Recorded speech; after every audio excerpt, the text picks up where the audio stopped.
Okay, and we're live. Welcome everyone to session 3 of Masks, Halcyon by Gaslight. We've got, returning characters from last time. We've got, would you like to go around, introduce yourself, your character, and plug anything you'd like to plug? We can start in character keeper order, so Alexi? Hey there. Lexi, he, him. You can follow all my gaming endeavors online at Cloven Pine Games. So check out Cloven Pine Games on Twitter and my itch.io store, where I've got a number of Cloven Pine games available for sale. In this series of Masks, Halcyon by Gaslight, I am playing Gideon Rookwood, aka Crow's Mantle. He is the doomed. He is a sad young man slowly turning into birds.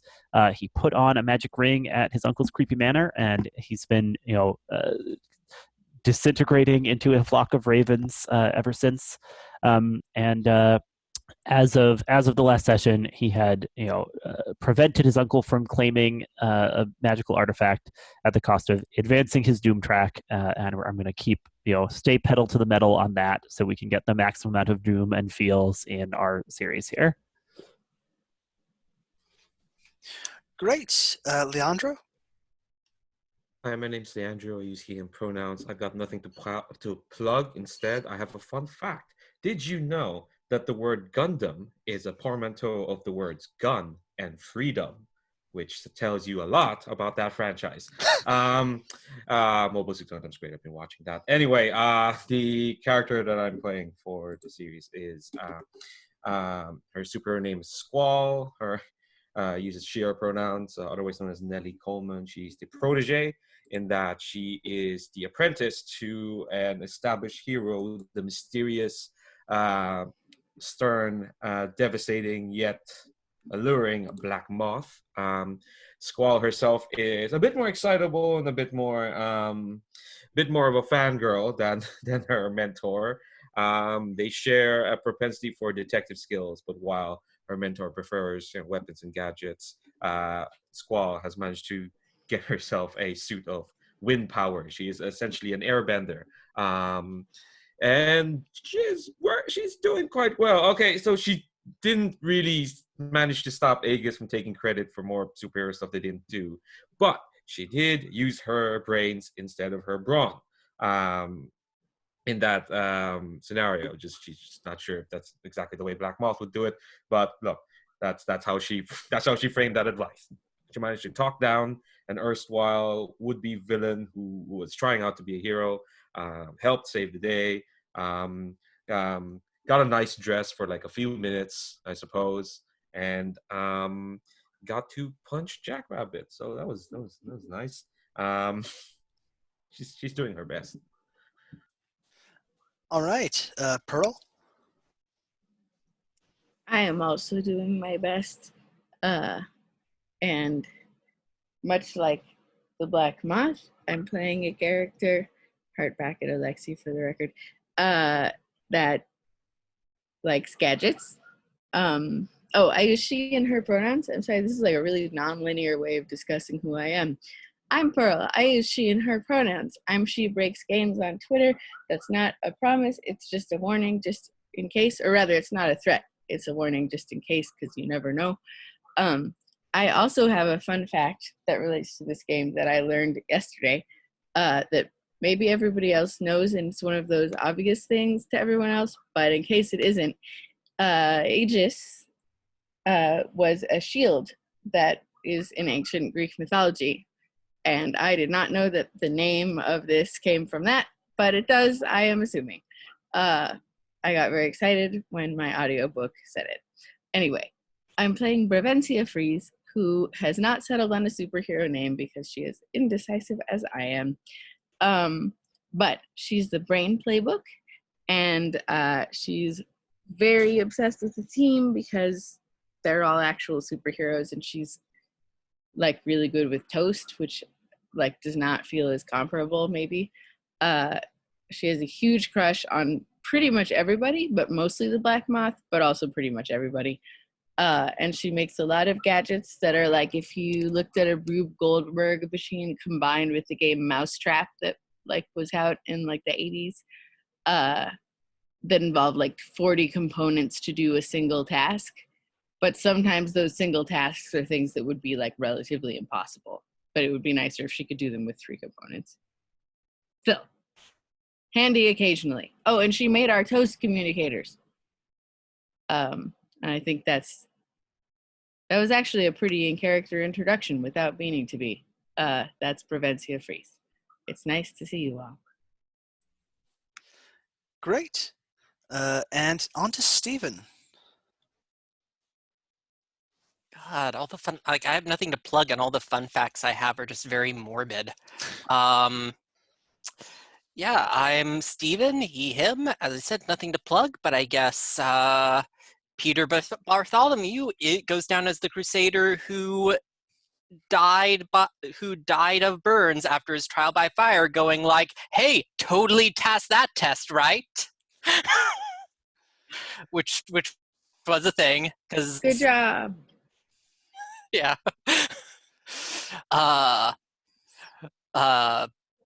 And he asked for it too, which was the thing. He's like, yeah, I really want to go through a trial by fire to prove how much God loves me. Okay. But yeah, anyway. Yes, but I am playing Jackrabbit. I am the group's himbo. I punch stuff. I'm excellent arm candy, as we established. You punch your teammates sometimes. Look, I punch you so that you'll become better. They're educational punches. Last session, Crow's mantle was possessed for a little bit. Well, not your powers were hijacked for a little bit. Yeah, I punched the spirits out of you. That's one my way to take think on of being that. a faith healer. I think that's very noble. Yeah, and I punched out and I beat up Crow's mantle's Uncle Thaddeus in a fist fight once. Totally happened. 100%. Crow's mantle believes this is true, but out of character, we all know that this is 100% fabricated. Yep. It is literally written beside the word lie on my character sheet. All right. Oh, and yes, I'm your MC, Kyle. He, they. So, leaping into things, I'd like to start off with start the the session with you all meeting up to sort of compare notes. Check in after, say, a day or two after the gala thing. If Squall, if you'd like to talk to Black Moth about that, you'll have a chance to do the whole fireside chat with her later. One thing I did want to establish before is that Crow's Mantle. Yes, they've the Wizard Parliament has looked into that wooden carved artifact you got them. Yeah, I would be fascinated to hear what they make of that thing. They're not sure. It's real old, and the carving appears to be Firthark runes, the Viking alphabet. And it's magic. That's all they've got so far. We sort of guessed it was magic from it glowing and all the magic stuff happening coming off of it. Well, I'm sure Bravencia would be happy to take a look at it. She memorized the Futhark rune alphabet when she was 2.5. So, not so much with the magic, but in terms of just interpreting what it says, if you want to run it by her. But if the Black Moth wanted to bring it by, that would be okay. It's with the Wizard Parliament, who has nothing to do with Black Moth at the moment, sadly. Well, I guess that's the question. Can we? Are the wizards holding on to this thing, or can we just borrow it for a minute? Yeah, you get the impression that I think Felicity Spence is your main contact with the Wizard Parliament, right? That's true. And she gives the impression that they really want to hold on to it just to make sure that Thaddeus can't get his hands on it.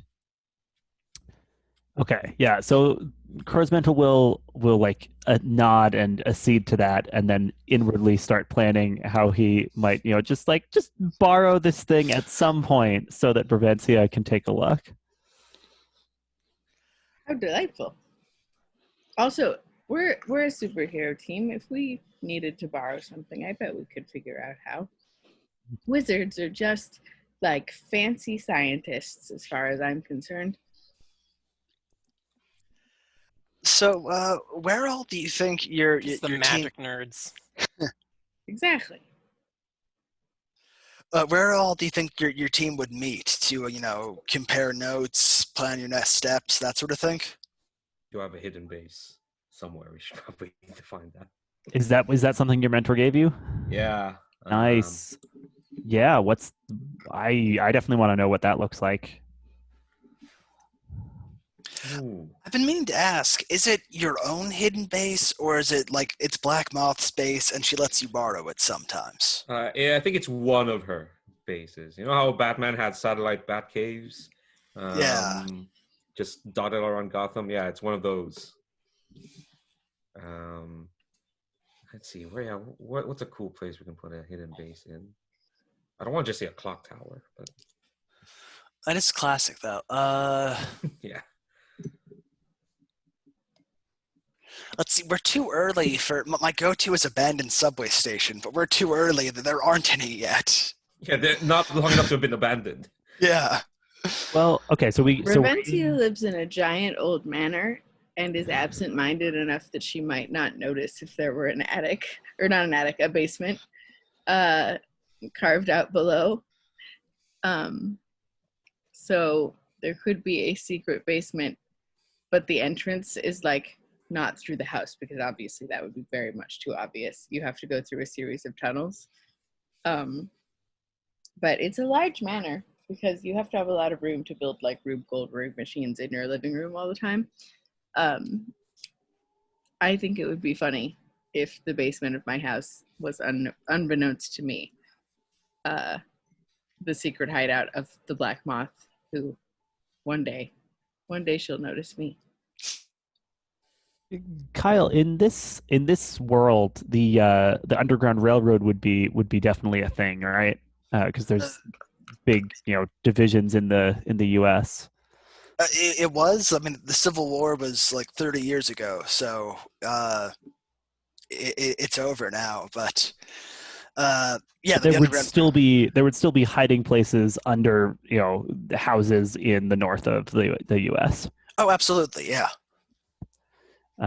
Cool. I don't know if we want to tie this all together then, as far as Provencia's house, secret hiding places underneath, and the Black Moth's satellite moth caves dotted throughout Halcyon City. I mean, you could also just do in this world like Colson Whitehead did in his book, that in this world the Underground Railroad is a straight up literal underground railroad. So we wrap around back to abandoned subway station. Yes, except it's way more steampunk. If there is an underground railroad connection that is literal or not really, but I like the idea that Provencia's parents would have been on the side of good, but it was before Provencia was born, right? So they may not have told her. But I do like the idea that they would have been involved. I think they're good people. Sounds fun. So yeah, you're meeting in the base that's Provincia does not realize is underneath her manor. One day she's gonna figure out where that Black Moth really goes. Did you putting how up she keeps showing up in your bathroom? I think that's a figment of my imagination. She's very quick and has wings, and I think about her so often because she's so heroic and mothy, and every once in a while I feel like I see her out of the corner of my eye, but it must just be my imagination. Leandra, what's like the signature kind of Black Moth stylings that have been applied to this Underground Railroad station? Really dark curtains. Have you done much to make this base your own? Asking a teenager this. Let's see. Oh, apparently, I don't know why I picked this. One of our resources is also a chem lab. So there is a chem lab here. I don't think I've used it that much. Maybe some newspaper clippings. Yeah, I'm imagining like it is kind of like an underground, like sort of railway station. But like most of the station is kind of like, derelict or like shut off. There's only like one little bit that's like lived in. It's the boarded up, like, the actual station part. And yeah, I think the most that Squall has done here is like, stuff some emergency clothes, emergency rations, and some newspaper clippings, and just make sure, there's a lot of lamp oil. She does, like, Blackmouth basically gave this to her to be like, yeah, you're gonna have to manage this. This is your thing now. And I'm like, I make a paper intern salary. Oh, okay, all right, fine, okay. I think she tries to get everyone to pitch in. So you're all down there. Squall, I don't think you've had a time for like a sit-down chat with Black Moth, but I think when you came to the lair today, there was probably a note waiting for you from the Black Moth that was just like, I'm not entirely happy with how it went down. And yeah, I think you as you all arrive and get to talking, anything leap to mind? Like, what's your main priority for this going forward? Well, thank you all for your help keeping this dangerous artifact out of Uncle Thad's hands. As as much as Jackrabbit and I haven't always agreed about things, it turns out you can just punch magical phenomena until they stop being problems. So that's really a note we'll have to keep in mind going forward. I'm sorry about Aegis taking our credit again, though. I can't believe that Night Watch is just always lurking, ready to step in and steal any glory we might earn from our heroics. Well, you had that vision, right? Of Buster getting talked up in the bar. I mean, this isn't just this is the second hero turn to villainy we faced, and I mean, yep, Crucible did used to be a villain, but I mean, that 2 in a row, that's beyond coincidence at this point.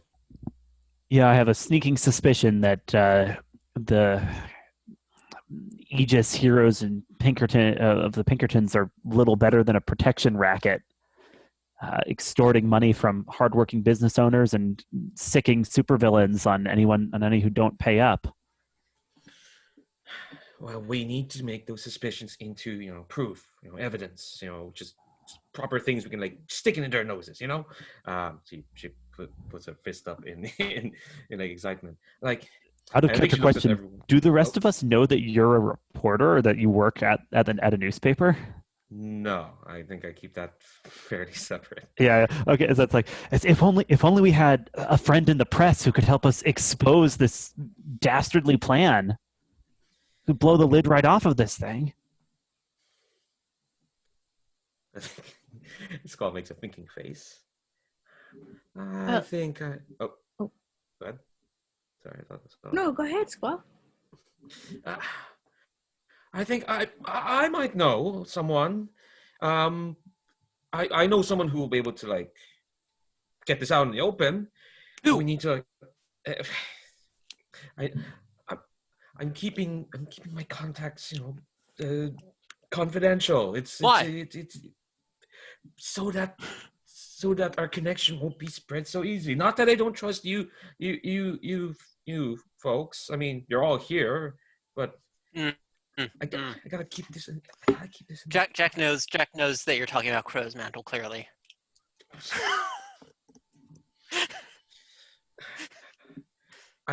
Jack, not all of us are instantly giving away our identities with our well-sculpted torsos. Well, I know someone who can. Thank you for noticing. Oh my I think like Squall like throws like a very exasperated look at Proventia as if like, this is what I had to deal with. I mean, it is a well sculpted torso. I don't think anybody could deny that. But Yes, objectively it is nice, I guess. What, objectively? But- No. I think I'm she realized glad what that she you said. noticed, Squall.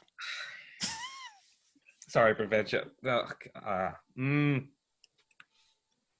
I think that the point is that to get the people to pay attention, we need to know exactly what we're talking about. So when it comes to these runes, I mean, I don't know anything about the bad guy name. Bad guy turned a good guy turned bad guy turned maybe Crucible? ally name. Crucible? Thank you. Yeah. About Crucible or any of the other things. I'm sorry I wasn't around for the soiree last week. I don't think I would have fit in very well. But do we know whether Well, it everything was was the elder exploding once Futhark we or got the there, younger so Futhark? Elder. Elder. Okay. Because maybe if we can figure out what it said and then report that, it would be enough to get a reporter's attention.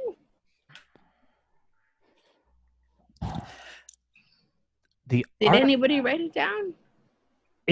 I don't think we know if the artifact my uncle was after had anything to do with Crucible or with Aegis, but if you think you can decipher it, and I think I will just like it's going to look really weird, right? Because Corsman's going to put out his hands and like birds are going to fly out and the birds are going to try to spell out the letters that were on the artifact from the soiree. But I'm just going to try to essentially do my psychic constructs out of birds to spell out the message so that Provencia can see it.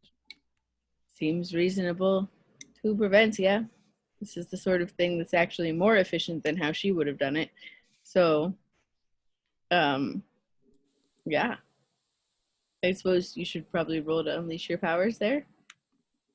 Or does that just happen? Kyle, you tell me. Do you think this is like enough of a challenge that it calls for a die roll? I think you can just freely make your crows, shape out the letters. I think Provencia is going to need to unleash her powers to try to make sense of them. Yeah. I'd like to use scientific insight.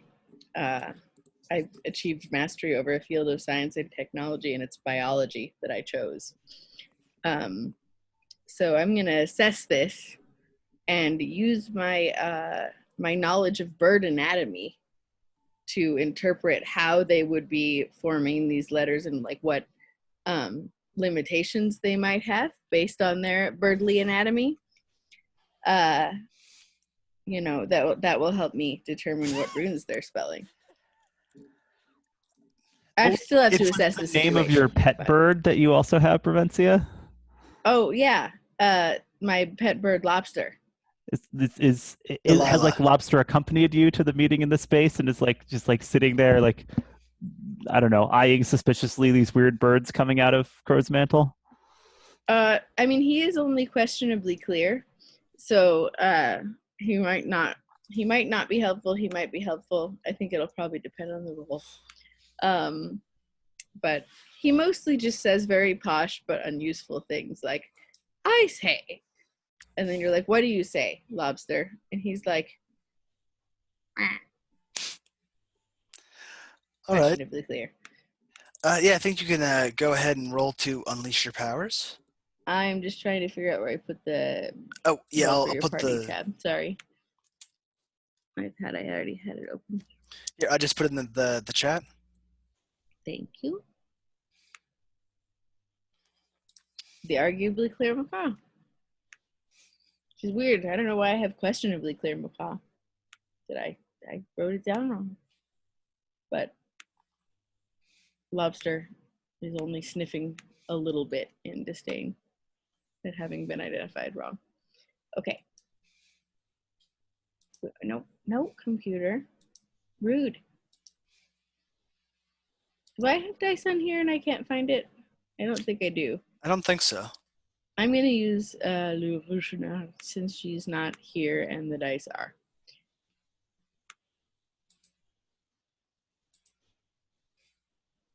So that is, it says last roll total. Oh, no, there it is, 5. Okay, so do I have, what's assess the situation with? Superior. Yeah, it's superior. So So I'm that's only at a 6, so I pretty much fail here. you do have one team from the start of the session, and Crow's mental. I think you can easily justify like you're trying to help with the analysis with Yeah. Do you want me to? Are you up You for me to did spend the create the team, Pearl? birds. Yeah. Sure. Jack's just looking. Yep, it's definitely magic-y. I like see like a couple of the crows have like gotten distracted from this task, and I'm like, no, back, right, and like wave at them with my like just like flopping sleeve, to be honest, right, because I've like transmuted into the crows, and then like this like startles them enough that they like get back in line and reform the correct formation. All right. So yeah, Preventia, you get to ask one question and one follow-up. Okay. So let's see. The big question is, what does it say? But I feel like Oh, right. I suppose I should, that'll I'm be the partial. I should at follow-up least give question. you the from the snippet that Crow's Mantle remembers and you can interpret. It appears to be some kind of prayer to Odin. Okay. So I see that there is Ansuz, which is the rune for God, and maybe Nauthis, which is the rune for need or hardship. I'm sort of like, making these things out as I go here, because the birds are not the most static of communication devices. But I am determining that it does seem to be some sort of prayer through the use of these runes. Those are actual runes on Susan, not these and things.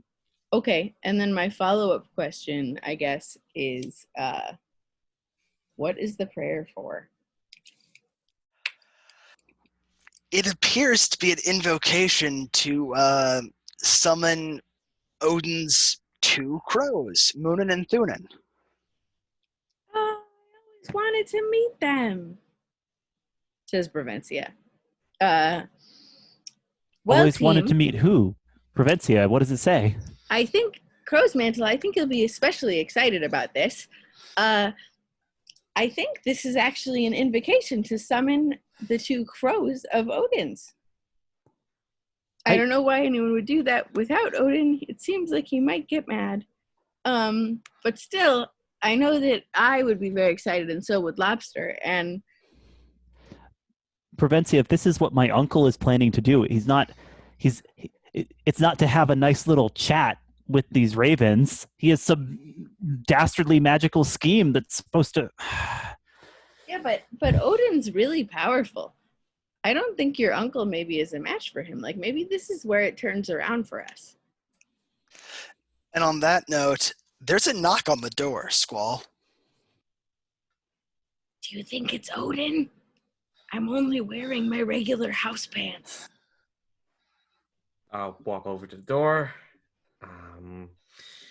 I think I'll probably say I'll make up a password on the spot. Like, I hear crows don't fly in the rain.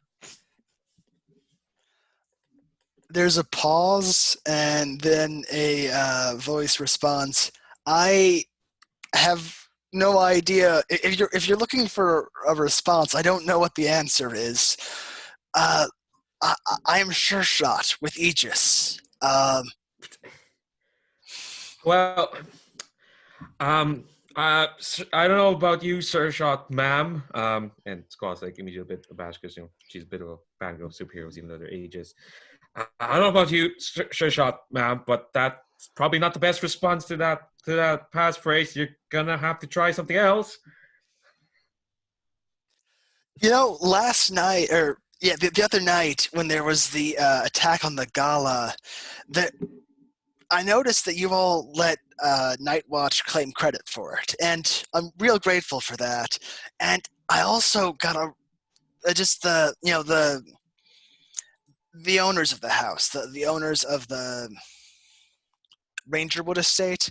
Oof, they were not happy with the way their house were destroyed, and they had this old Scandinavian artifact that just went missing in the middle of things. Well, opens like the door for Peep, and she's like, "So you're telling me that are they blaming Nightwatch for the destruction? Because that wasn't us. If Nightwatch is claiming it." Yeah, and we just took some magic artifact. I don't know what the Scandinavian thing is. A bird like flies over it, just like clamps its wings around Jackrabbit's face. Lobster utters one of his signature "I say" at this situation. I'm sorry. This was dumb. What do you want? What are you here? Look, during Crucible's attack, I got a very good look, significant glance at Jackrabbit, of Crucible's magic destroying the Scandinavian artifact, and I made sure the police knew that. But, I think Good for you. Good for you. And you're telling this because? I'm making gestures for Coastmantle to stuff more crows into Jackrabbit's mouth. I'm telling you because I would really like to know what you were doing at that gala. You want to know the truth? Sure shot, ma'am? Yes? That would be nice. My uncle is an evil wizard who is planning terrible things for this city, and we were there to try to stop his schemes. She's gonna like pause, look around, at all of you, try to see like, is this a joke? No? Ravencia hanging upside down from one foot, in case it was Odin who was coming, says, "Actually, Crow's Mantle, you're always trying to cover for me. It was because I didn't want to go because I was nervous about who would be there, and they were scoping it out because I have a crush on someone." And she's sort of alluding to her crush on the Black Moth, which everyone on the team would know, but she's not saying, and making it out like they were going like her wing people, as it were. But they were just being good friends. Also, this is just how I relax. I think like Squall's just shake her head and it's just shake her head at all this, and it's just okay. Look, we appreciate the favor, sure shot, ma'am, and my friend Crossmantle. Well, honestly, I don't know if Revenge is lying or not. She probably isn't. But so far, none of what we said is untrue. Confidence. None of what we said is not true, I guess. That's why we were there at the party, amongst other things. But yes, we got the artifact. We stopped it from doing evil things. We saved the day. I think like she does kind of like get like we did that. Look at Sure Shot. You're Squall, right? Black Moth's understudy? Well, it's better than sidekick. Yes. In her mind, understudy implies I could take over if she's sick or infirm. It's like, in a way, yes. She's just not the biggest fan of you people, isn't she? Well, Sure Shot's just gonna sort of sigh, put her head in her hand, and be like, "I can't blame her.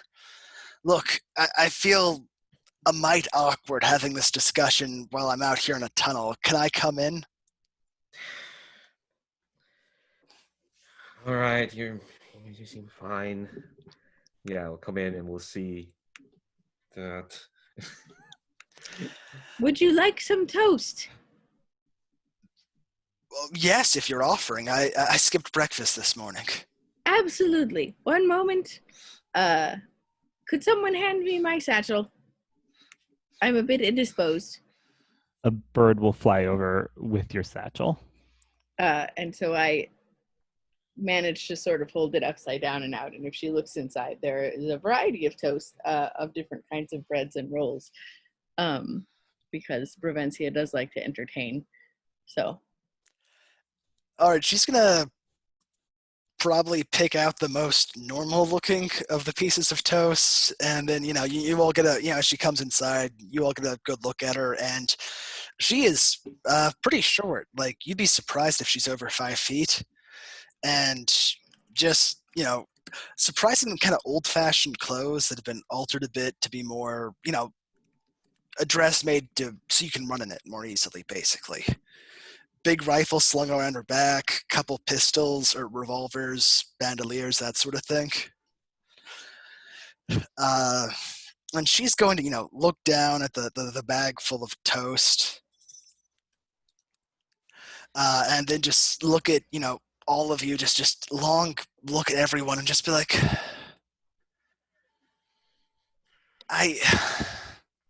you're all magic, right?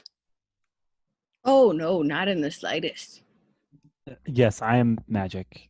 I have this ring. It got stuck, and I can't take it off, and now I'm turning into birds. Yeah, I And- think he's the only magic.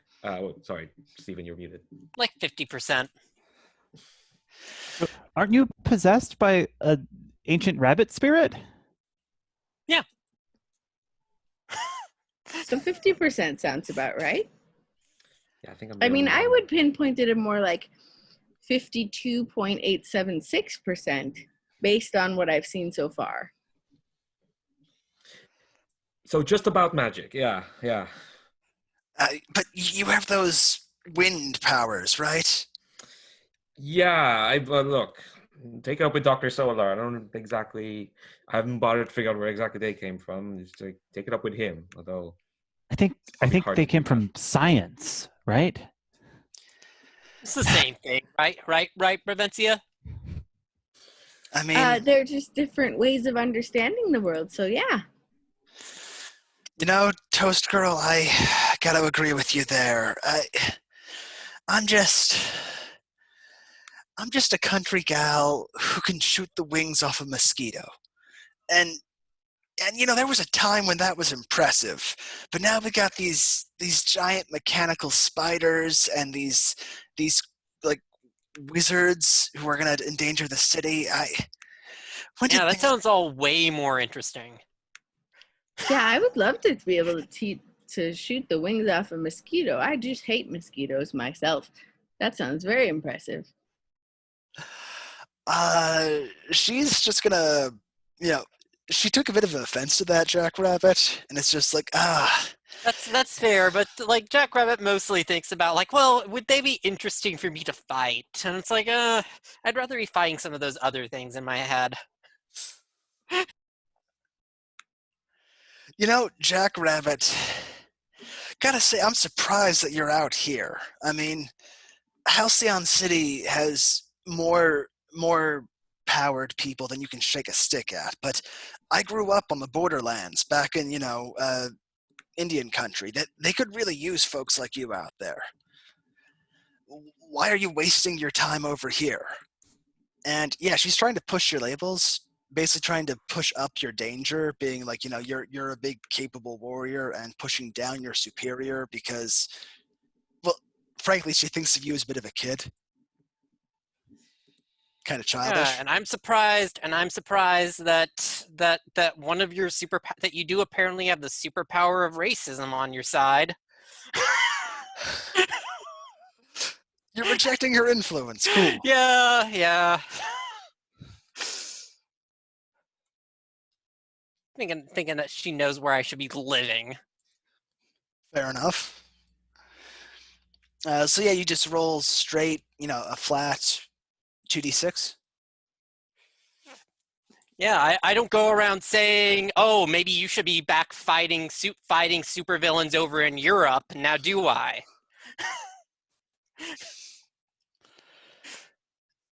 What was your role? Oh, I have to do the role. Yeah, I just have to elaborate. fair enough.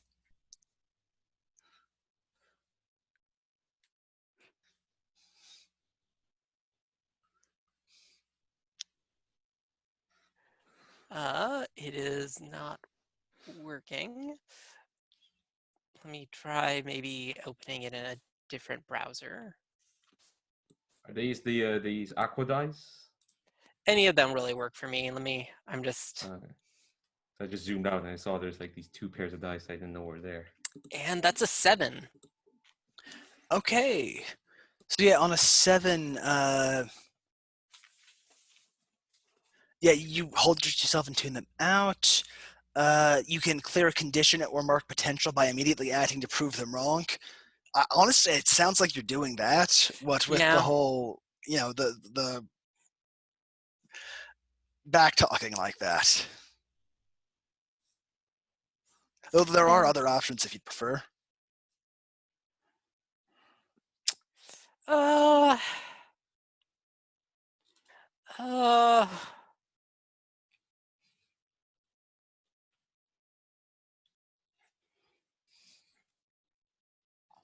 yeah, I'm just going like, oh, I was born and raised here, damn it.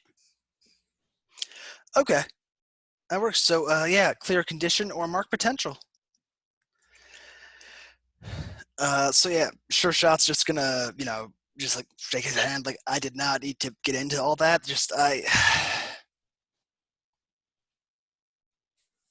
Okay. sounds like you've come here with some kind of a problem that you want us to help with.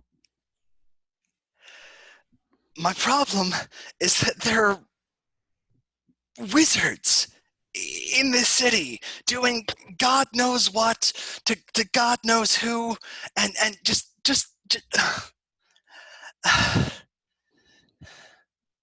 I spent 20 years out there in the border country fighting smugglers and cattle rustlers and bandits, and then I turn around and it's all wizards and super science, and what happened?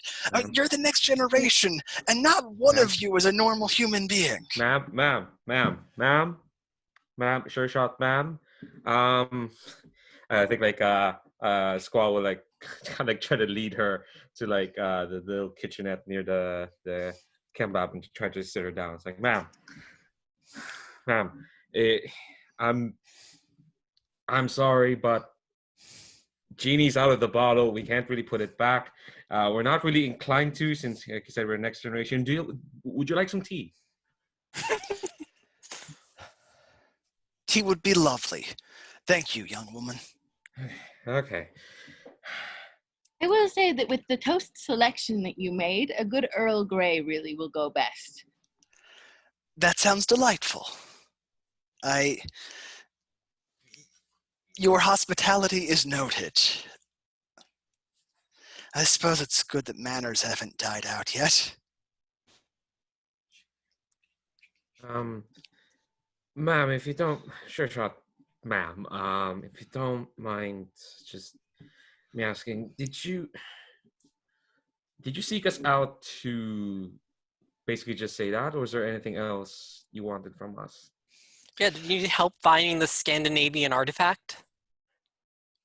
Well, I assumed you have it. Did you all lose it? We gave it to the wizards. Wait, we had 2 artifacts?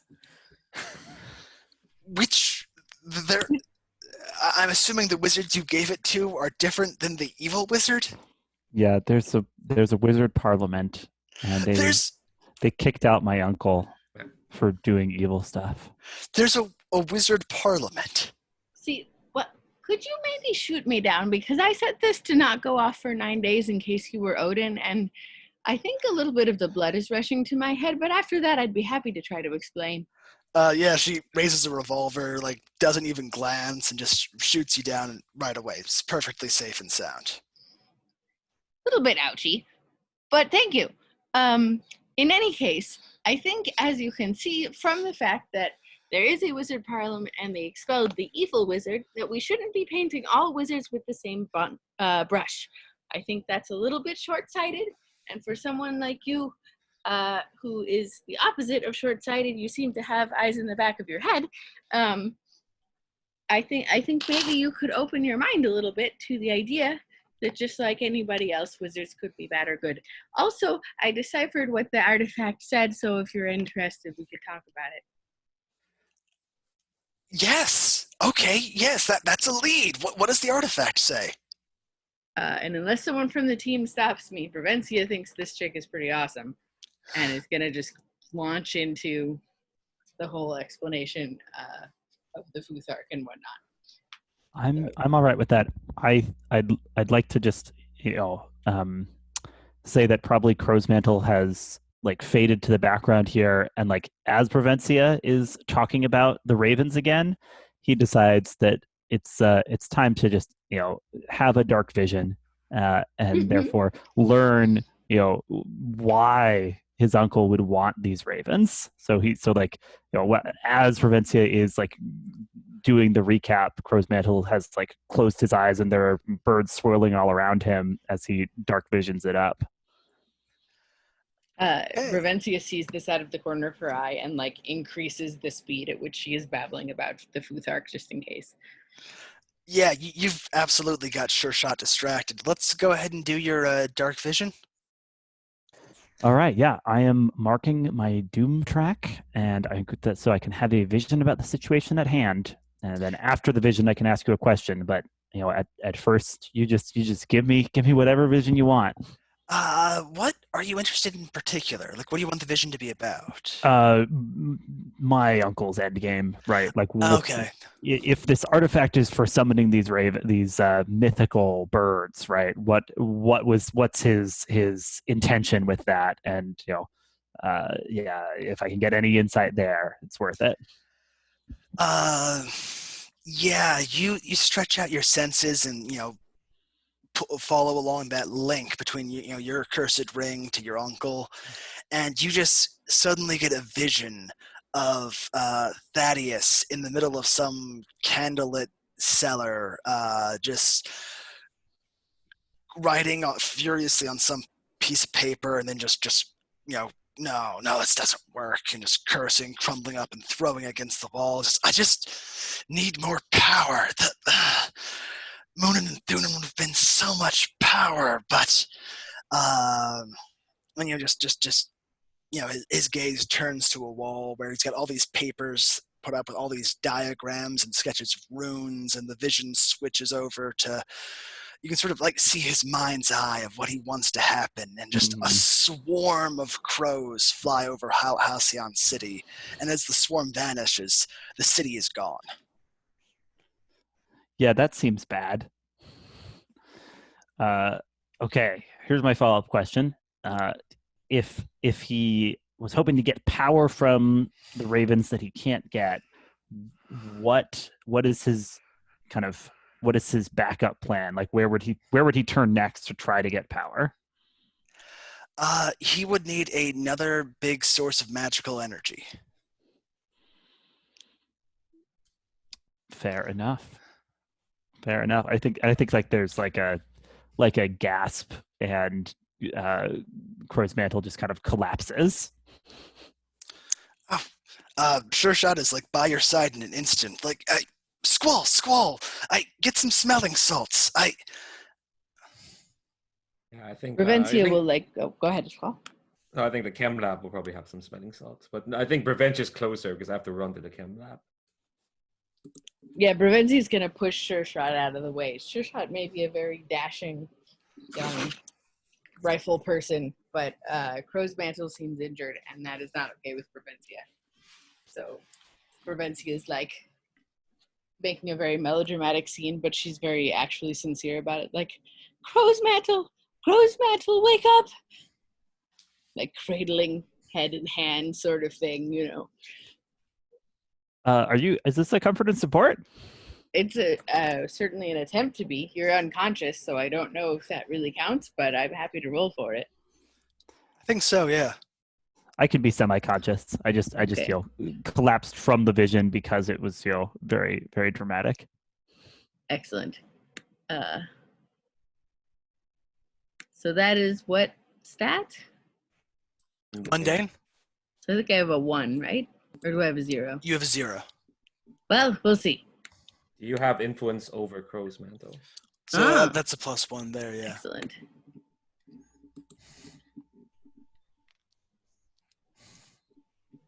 So it's another. Oh, but I don't really understand because it says last room total 5, but it looks like a 7 on the dice, which would make it an 8 with the influence. Because sometimes one of the dice is re-rolling on its own. Yeah, just Okay. go with what the dice visible The dice say. visible to me say 7, which would put it at an 8. Okay. So yeah, Crow's Mantle, you hear her. Mark potential or clear a condition. Or shift labels if they open up to you. Wait. Yeah, so it's that I if I open up to Prevencia, I can pick one of those. Yeah, I am indeed going to open up. I say, it's all right. I had to see what my uncle was doing. He was trying to tap into the Ravens. He wasn't going to have a chat. He was going to turn them to his purpose so he could wipe this city from the map. But he's Can't going to believe find you're something related else. to such a dastardly fellow. Yeah, I should have listened to my mother. She warned me he was bad news, but I hated there being this big house that I could never go to, and living where I lived in the city, and it's just No one blames you, Crow's Mantle, and I'm gonna like shoot a very like sharp look around the room. Like if anybody says anything to the contrary, I will like toast them to death. I put this ring on myself, Prevencia. It's not. I wasn't tricked. It was. Yeah, but you didn't know what it was gonna do. Nobody knows what anything's going to do. Exactly. So But how can it be anybody's fault? But we still have responsibilities. Okay, semantics. Right. It's not actually semantics, but that's what Prevencia is going with. I'm gonna shift my own labels actually from that comfort and support. So I'm gonna move my mundane up so that fewer of us are really bad at comforting and supporting. And yeah, I'll probably move my mundane up and my superior down, right? Since I'm literally saying I should have been smarter. Fair enough. So Sure Shot is just like, look, I don't know about any of this magic stuff, but it sounds like if your uncle didn't get the ravens, he's looking for another battery or something, right? A large source of magical power. Happen to know any possibility of leads on that? There's Coney Island. I guess. Is it magical? You all would know as residents of the city that there are a bunch of like stage magicians and sideshows out on Coney Island. Maybe not exactly that kind of magical. I know how it sounds, but I've got a few sources out there that says it's not all flim-flammery and charlatans. Okay. Well, Could be worth looking into. yeah, I haven't been to the fair in a while. Sure, that sounds like fun. I go ahead. can't believe I'm sending you all there, but you're gonna want to go to the east side. It's where all the more scandalous bits hang out. But Squall, I will hear. I can't go there myself. Why not? They've paid the right people. Law enforcement isn't welcome. I'm gonna try to pierce Wait, them law enforcement? I thought you were just good at shooting things. I'm technically an agent of the Pinkertons, which is, Yeah. Good heavens! Wait. You Right. get away from Crow's Mantle right now. I'm gonna try to pierce the mask. Well, okay. I'm gonna feed Crow's Mantle crumbs of toast to get his Roll- strength back up. Are you Roll- are you feeding them into like you like trying to feed them to Gideon, or like offering them to the like crows, perched on his shoulders? It's sort of a mix of all. That's why I said crumbs. I figure birds like the crumbs. Right. I got an 8. An 8. All right. So yeah, you get to ask one of the questions. How can I gain influence over you? It's not useful, but that's what Squall wants. I didn't catch that. How can I get influence over Sure Shot?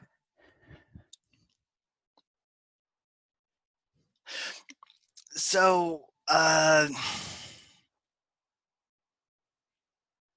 Yeah, it's not the most useful thing. It's what Squall wants. So. no. I get that. Sure Shot's gonna look at you and just be like, Squall, this is a lot to deal with, and I'm a grown woman.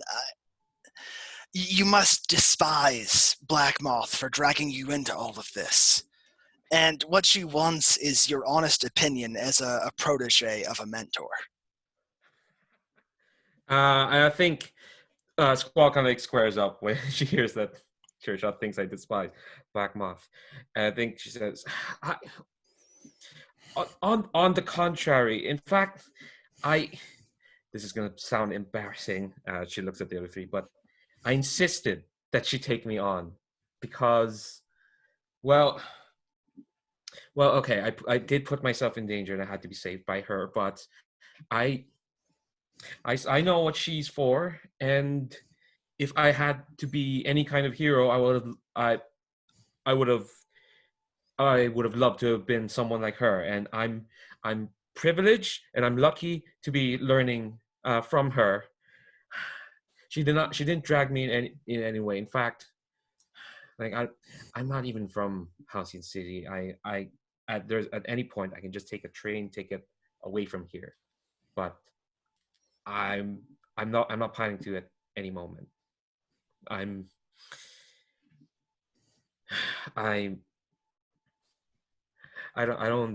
not dragged. I'm not dragged into this kicking and screaming. I'm here for the long haul, ma'am. And you can see the words really sort of mean a lot to her. That like the the next generation.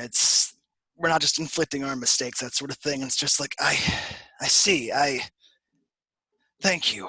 I've taught a few people myself over the years. It's good to know it doesn't always have to end badly.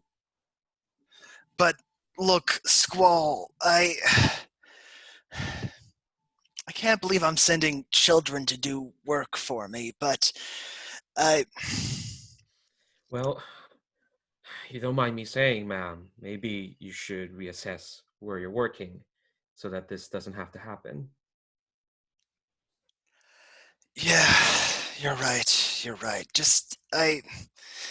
Look, there are a lot of bars out there for tourists, vacationers, all that. I will find out if you go into one and you get a drink, and so help me, I will let Black Moth know. And yeah, she's shifting your labels. She's moving your superior down and your mundane up. Oh, come on! I put I mean, I want. We had some champagne. She's fine. I didn't. Hey, wait! I didn't drink. No, I did not drink at the guy. I was on duty. I had a job to do. Are you saying that if we drink, you'll tell Black Moth and she'll come and take us away? If Squall drinks, I'll tell Black Moth. Only Squall. Okay. If you drink, I will find out who your parents are and I will tell them. I mean, no, that would be terrible. I think I'm gonna accept that. I think Squall is still like too big of a fan of certain superheroes to not accept that. Okay. I think she's just like I've been given the same talk. Don't worry. All right then. In that case, yeah, I think if you don't have anything else to say to Sure Shot, she's gonna head on her way and let you go investigate. Okay, and on that note, I think I'm gonna call a 10-minute break. Meet back at 5 till. Works for me. Great. See you then.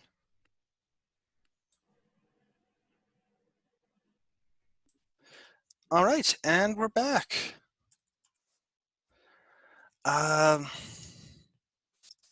So just writing down that Squall has influence over Sure Shot.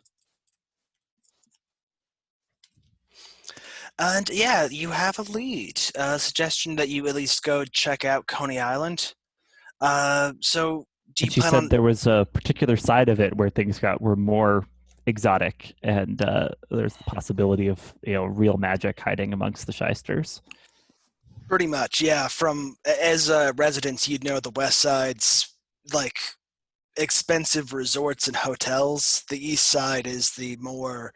They have a roller coaster there for a few years now, and there are side shows with various like extraordinary performances and stuff. I feel like the sideshows are going to be where it's at, you know? It's not all bearded ladies. There are some real interesting characters around. Not that you can't be an interesting bearded lady. I just don't think, anybody can have a beard. What is gender? So do you all head right over, or do you want to check in with anyone? Do any preparation first? Is Crow's Mantle okay after the vision and collapsing? He looks pale and wan and drained, so basically normal. Bravencia will keep extra toast in her satchel just in case then.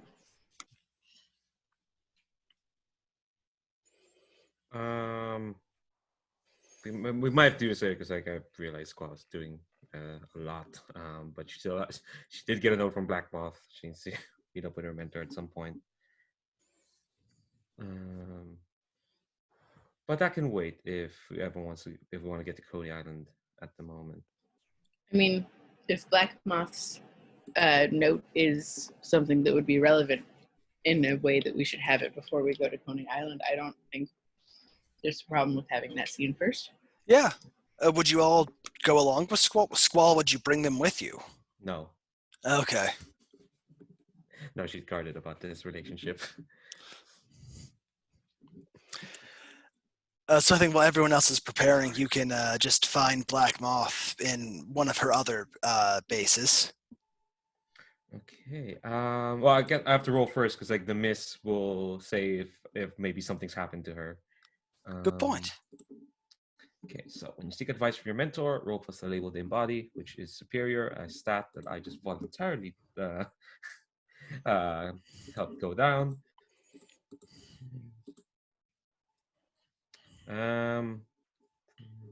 Well, that's still a 10. So I rolled an 8 plus 2 is a 10. Nice. All right, so you seek advice from your mentor. Yeah. On hit, they will tell you what to do. On the 10 plus, mark potential if you follow their advice. Yeah, so I think I know at least how this from some telltale detail from this note of where you expect to meet, which is another different, moth warren or whatever she calls her bat caves. I think this one is right underneath the Halcyon Herald, which is the newspaper. So I just kind of come in normal Nellie Coleman, walk down to the basement, and next to the disused printing press, I just clack the right. I just assemble the right typeface to kind of press that in. That opens a wall. And I'm hoping Black Moth is there. Yes, she is. Yeah, she's looking over her own conspiracy board with all these different, notes and clippings and thread connecting it all. Gonna give you a glance as you walk in. You wanted to see me? I wanted to say that I don't think you handled the other night particularly well. Yes. Well. Yes and no. Squall says that with a bit of trepidation in her voice. I mean, yes, I didn't exactly do as you told me. We let Night Watch steal the credit, but we managed to diffuse the situation. We managed to fix it without getting into undue fighting. I managed to talk Crucible down. We reacquired the artifact. Nobody got hurt. Um, that's a win, right? Yes, it's a win, and you're doing a decent job, Squall. You're all right, but you could be excellent. And frankly, I think your team is holding you back.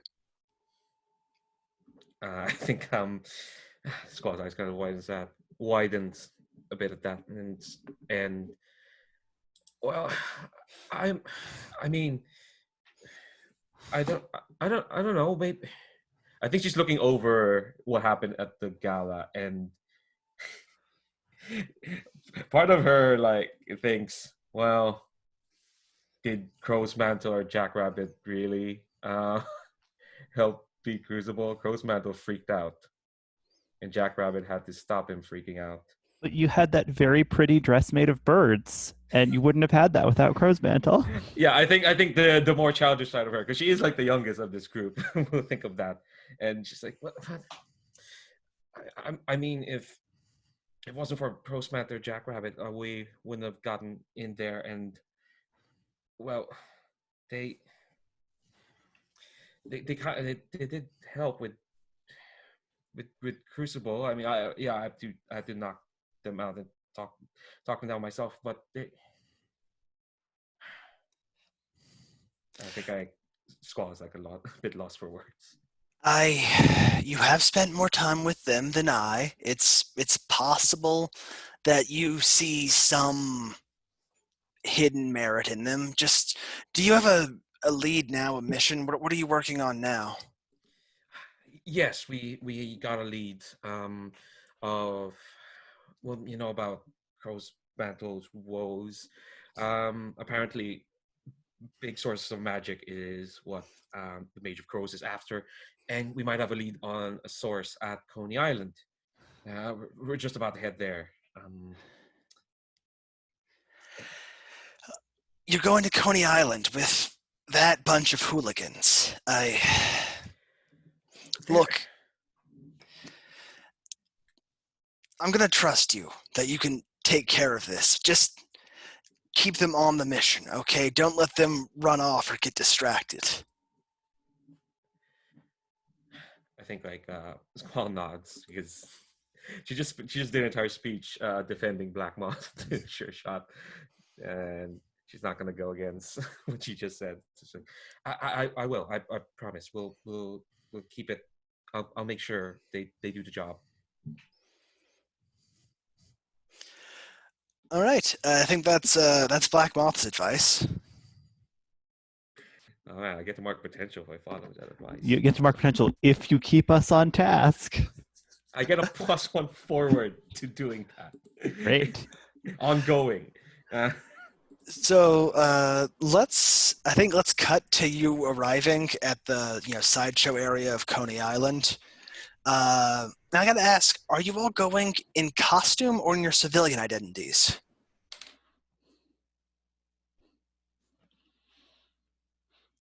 Ravencia hasn't settled on a costume yet, other than like the cape and mask that she painted stars on. But she thinks that she might be a good person to act as a civilian, sort of incognito. So she's gonna go in what to her are normal clothing. Yeah, I'm there in my civilian identity. Yeah, Crow's Mantle really doesn't have a costume because he just turns into birds. So he's there, in as human a look as he can muster. Yeah. Squall likes to compartmentalize. Another trait she's learning. So I'm not sure. I'm not sure if everyone's gonna go civilian, but Squall will remain Squall probably. Yeah, she's not giving up her civilian identity entirely easily. So I think she's in her squall. Just Squall of the 3 totally normal humans she hangs out with. So yeah, I think as you get near to the sideshow area, you see, and this is real, a 12-story tall elephant in the distance, just sort of looming. This actually existed, looming over the building area, just very elaborate. They used to run tours through there, but the novelty wore off a few years ago, and it apparently hasn't been kept up well. Is it just a statue, or is it like lit up with electricity or anything? It's lit up. There's electricity. The eyes are giant spotlights. They're building. There are rooms inside of it. You can like rent the offices there if you want. Crow's Mantle looks very suspiciously at this big elephant. It's like a big source of power. And as you're approaching, a carnival barkers type starts yelling out like, "Marvel at the unstoppable berserker straight from the depths of the Teutoburg forest! See the aerial acrobatics of the magpie! Marvel at the unstoppable phoenix with its..." Oh yeah, Jack's already going in. He said unstoppable berserkers. I'm going in. I'm gonna follow after Jack, but like I think no. Squall doesn't want everyone to split up, and it just kind of like gives the other two a look as if like, come on. But Francia really wants to hear about all the other things. Because what if one of them is important? And the first one sounded very not good. Okay. I'll follow Jack Rabbit. The two of you, Crow's Mantle, you can scope out for magic stuff, right? Yeah, absolutely. Just send a toast when you find something. Okay. Can I give you like the finger guns, even if that wasn't a thing back then? Gotcha. Okay, she just kind of nods and she's gonna run after Jack Rabbit. So what was this about an unstoppable, monolithic, terrifying thing, Mr. Showhawker? Yeah, I think we can cut to Jack Rabbit. You clearly see the signs for the unstoppable berserker.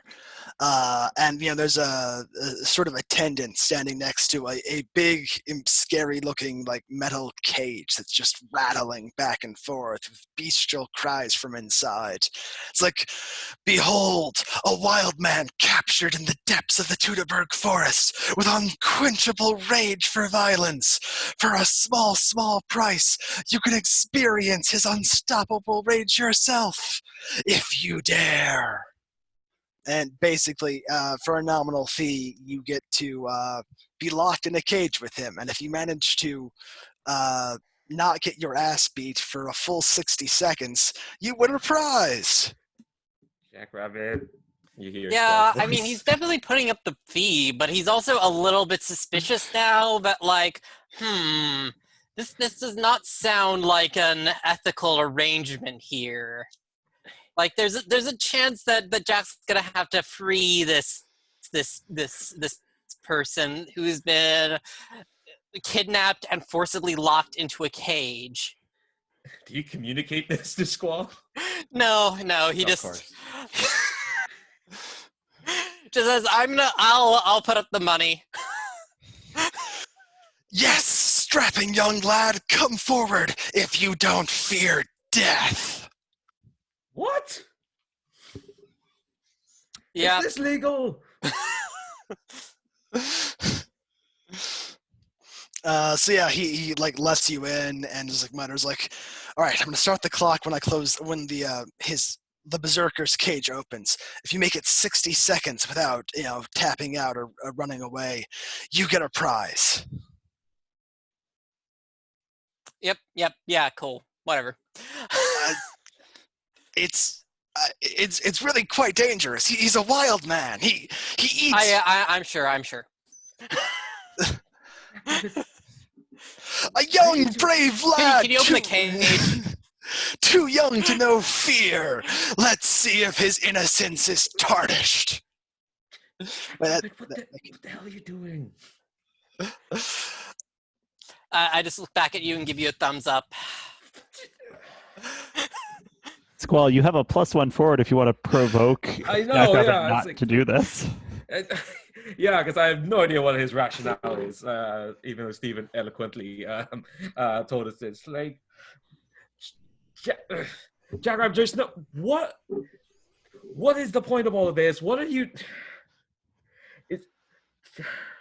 Oh, you Tell can also me- just pierce the Are mask. you just on shouting Jackrabbit. this across the, Yeah, the yeah. crowd? I think. Yeah, I am shouting like. Yeah, I'm shouting like, Jackrabbit, what the hell? What? Oh no, what the heck? She doesn't swear. What the heck? What the heck? We have business to do. We have stuff to do. I'm gonna try to pierce the mask. Actually, yeah. Is that if that's okay with Steven? Yeah, absolutely. Sure. I think Skull is just like, oh my god, it's not even 5 minutes into this place. Yeah, that's an 8. Look, your issue was not putting Jackrabbit on a leash. That was really the problem here to begin with. Okay, I got an 8. An 8. So wait, wrong time. What are you really planning? What is this? Don't tell me this I'm is planning to set free this captive being held under. Look, I actually basically just shout this across. I'm going to set free this captive being held captive by, no offense, men of amoral character. No We can't solve. offense. You're Jack, like we one guy can't from the solve back. every moral ill. Taken. Jackrabbit, we can't solve every moral ill that we come across at the moment. We've got it. 60 seconds. Yeah, Yeah, I think that should be good. And then I go into the cage. and the smaller cage opens and this muscle-bound guy comes out, like streaked in sweat and dirt, just roaring bestially.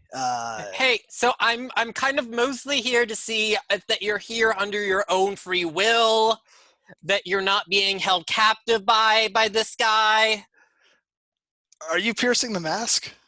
Yeah.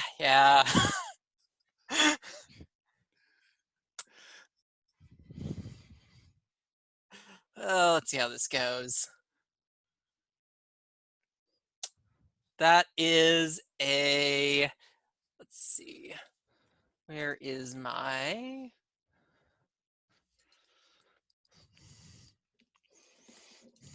where did I put my mask? Here we go. Yeah, that's a 6. Yeah, the guy just charges at you full bore, and I think, well, let me say, do you think you'd be taken off guard by this massive charge? I can take a powerful blow, sure. That sounds good. That's fair.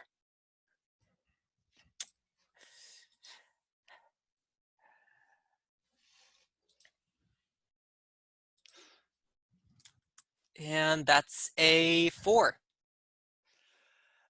Okay, so yeah, on a miss, you stand strong, mark potential as normal, and stay how you weather the blow. And feel free to go wild with this.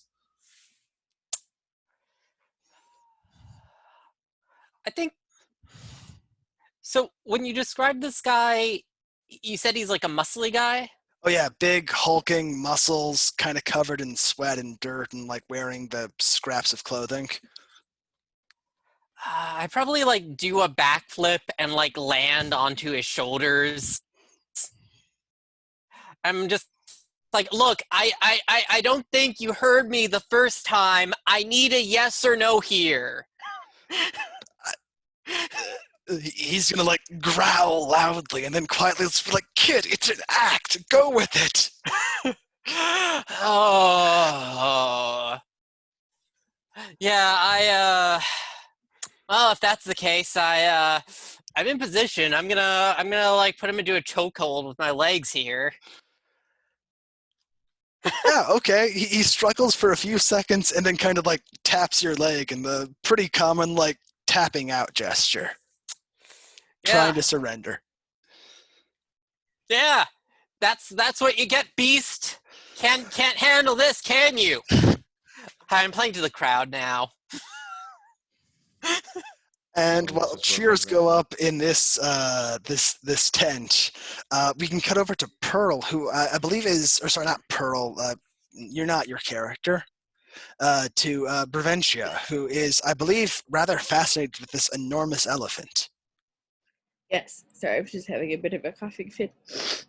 But yes, I will rename myself. So yeah, this hawker who's been calling out all of the wonders. Sorry. I'm going to sort of play a bit dumb.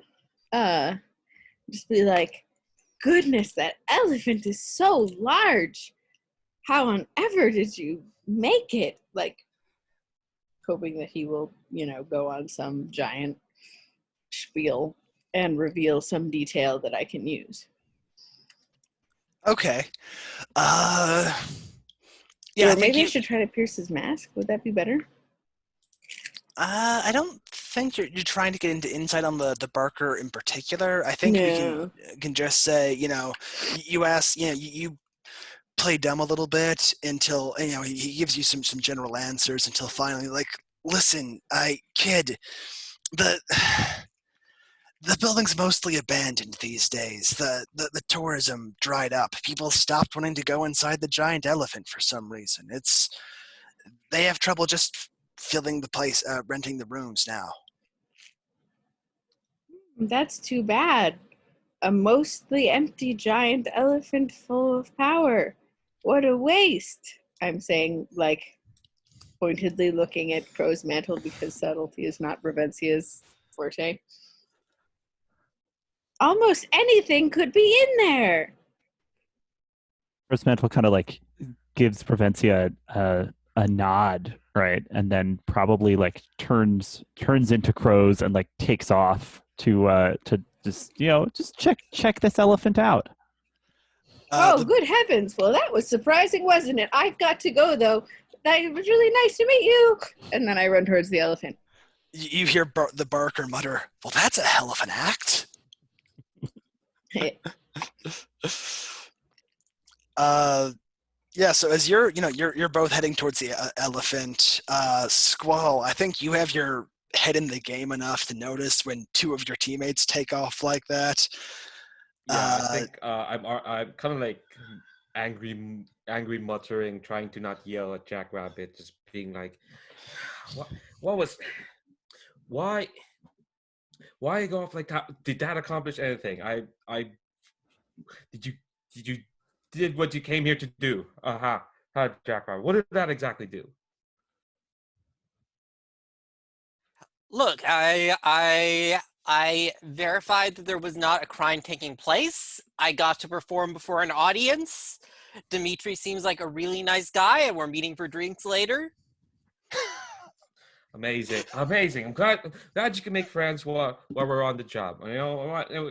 Not that okay. All right. Not that I don't disagree that checking for enslavement going on there is a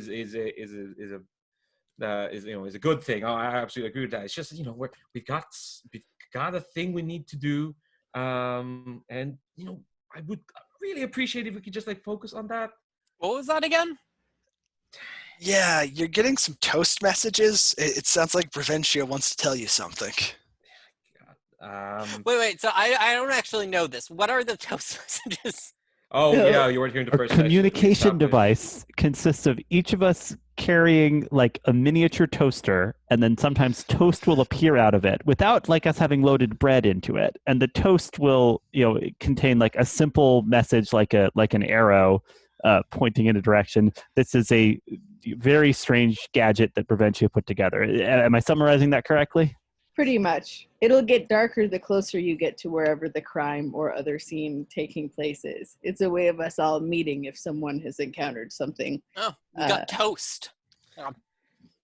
Okay, all right. Look, can you just stay on target for the rest of the night? Like, oh, and she, 100%. I think she was a bit 100%. You're not. This isn't some sort of rib on me, is it? You just. Another No. piece of toast pops up, and it's got an arrow pointing to a bunch of crows, pointing to an elephant. Okay. Arrow, crow, elephant. Sounds like a heck of a thing. Let's go.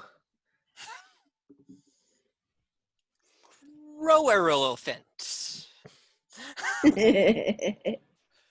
So, Crow's Mantle, how are you checking out the building? Like, are you gonna just fly around in aerial form, take in a human form nearby, or?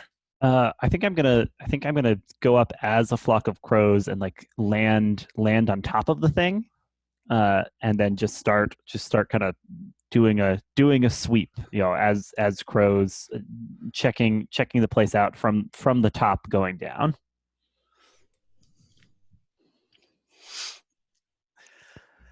I think that's gonna be assess the situation. Yeah, happy to roll that. My superior is -1 right now, so that'll be great. Deleting dice and starting over, just because that seems to work best with roll for your party's weirdness.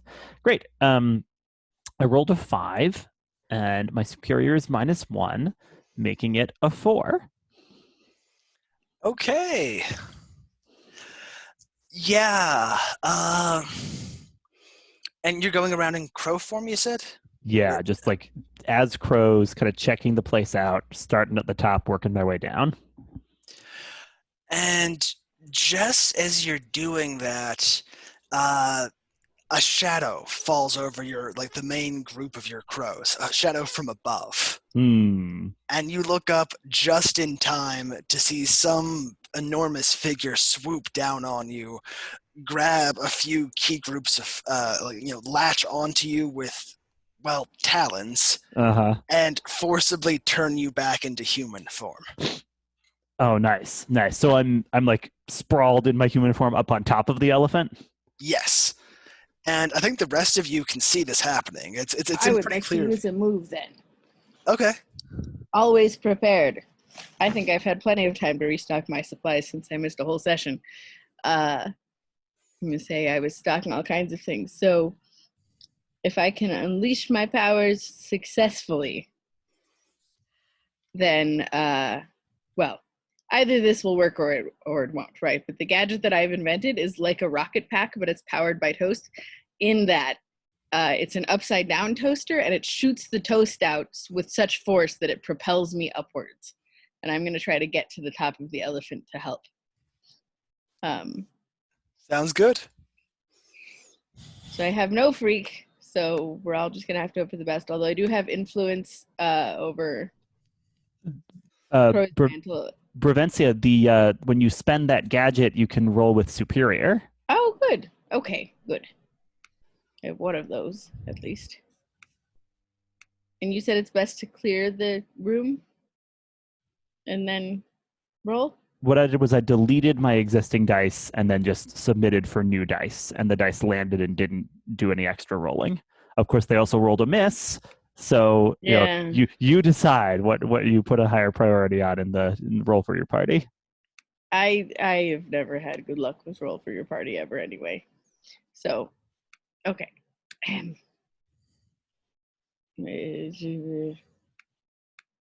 Do what I want you to do by loading something. So that's an 8 plus 1 from superior is 9. And if we count my influence over Crow's Mantle, since the whole point of doing this is to try to get to Crow's Mantle. I think it's a stretch. Let's just call it 9. And Then you're out it's of a team 9. right now. So, okay. So on a 7 to 9, you mark a condition, or it's unstable or temporary? Clearly you want an unstable jetpack, right? Yeah, like, that's I think the most it's fun type. obviously unstable. So I'd like to think I get to the roof, but perhaps it's not a straight line. What I was thinking And- is you get to the roof, but you're going too fast, so you get one chance to act, and then you're going past and on the other side. Sure, that works for me. So I'm like, I'm just gonna yell like, heads up, as I head past Crow's mantle and stretch out a hand. And if he takes it, I will,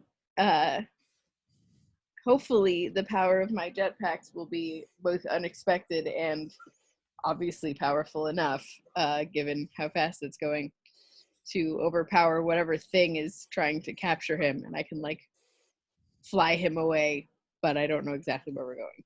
So you're just trying to kind of swoop in, grab me, pull me away from the assailant? Yeah, like we can go back for the assailant, but right now he seems to have gotten the drop on you. So I'm just going to try to get you away from him. Yeah, So Crowsman I is like can't stop. staring all around, figuring out what's going on, and like, you know, catches just like the barest glimpse of Revencia barreling over and just like puts a hand out tentatively. And yeah, And yeah, you just rip him right out of the attacker's grips. And I mean, you are just being, jetpacked away real fast. I might have to ask you to take a powerful blow just from the whole, getting no. jerked real hard. Me take a powerful blow from this? Yeah, if that's all right. Does that sound fair? Yeah, that's I will. Uh, It is an unstable jetpack after all. it is an Yeah. unstable jetpack. My thought is that once he's freed, he can turn into birds if he needs to. So he's not in any danger of being dropped, in my mind. Or Brevencia's mind. Here's what I'll pitch. I have the Doom sign Infinite Powers. Mark your Doom track to use an ability from any playbook one time. And if I just like mark that and take like elasticity, right? So as to, you know, get like pulled and like stretched and then like just like rubber band over, right? And hopefully weather the blow better by becoming like suddenly and strangely elastic. That sounds great. Go ahead and do that. And as you're just ripped out of the talons, you hear a strangely high-pitched voice just go like, "What the?" Yeah, Squall, Jackrabbit, you're on the ground. Yeah, you see Brevencia go off in her toast-powered jetpack to rescue Crow's mantle. Yeah, can we see this figure? Yeah, she looks like an enormous bird. Sort of, bird wings, feathers everywhere. It's kind of a bird head, but with humanish arms and legs that end in talons. This is entirely preposterous. Is it okay if I assess? Yes. For a moment before we do anything. Is that okay, Jackrabbit? Or maybe you've been reading the files. Ooh, yeah. That's Yeah. Okay, yeah, I think I'll do that first. Sorry, I have two moves that like involve doing stuff before a fight happens. Oh, right, because you got to be mindful of your surroundings. Yeah, but the thing with being reading the files, I can declare something if I get it right. If I get the hit. You know what? I'll do been reading the files. All right. Either way, I'm most superior. Yeah, you've learned about superhuman world from your mentor's resources. When you first encounter an important superpowered phenomena, giant humanoid bird, seems like it. Roll plus superior. Oh, just barely. That's a 7. All right. So on a 7, you tell the team one important detail you've learned from your studies, and I will tell you what, if anything, seems different from what you remember. Can I get a basics, like a name? Yes. This is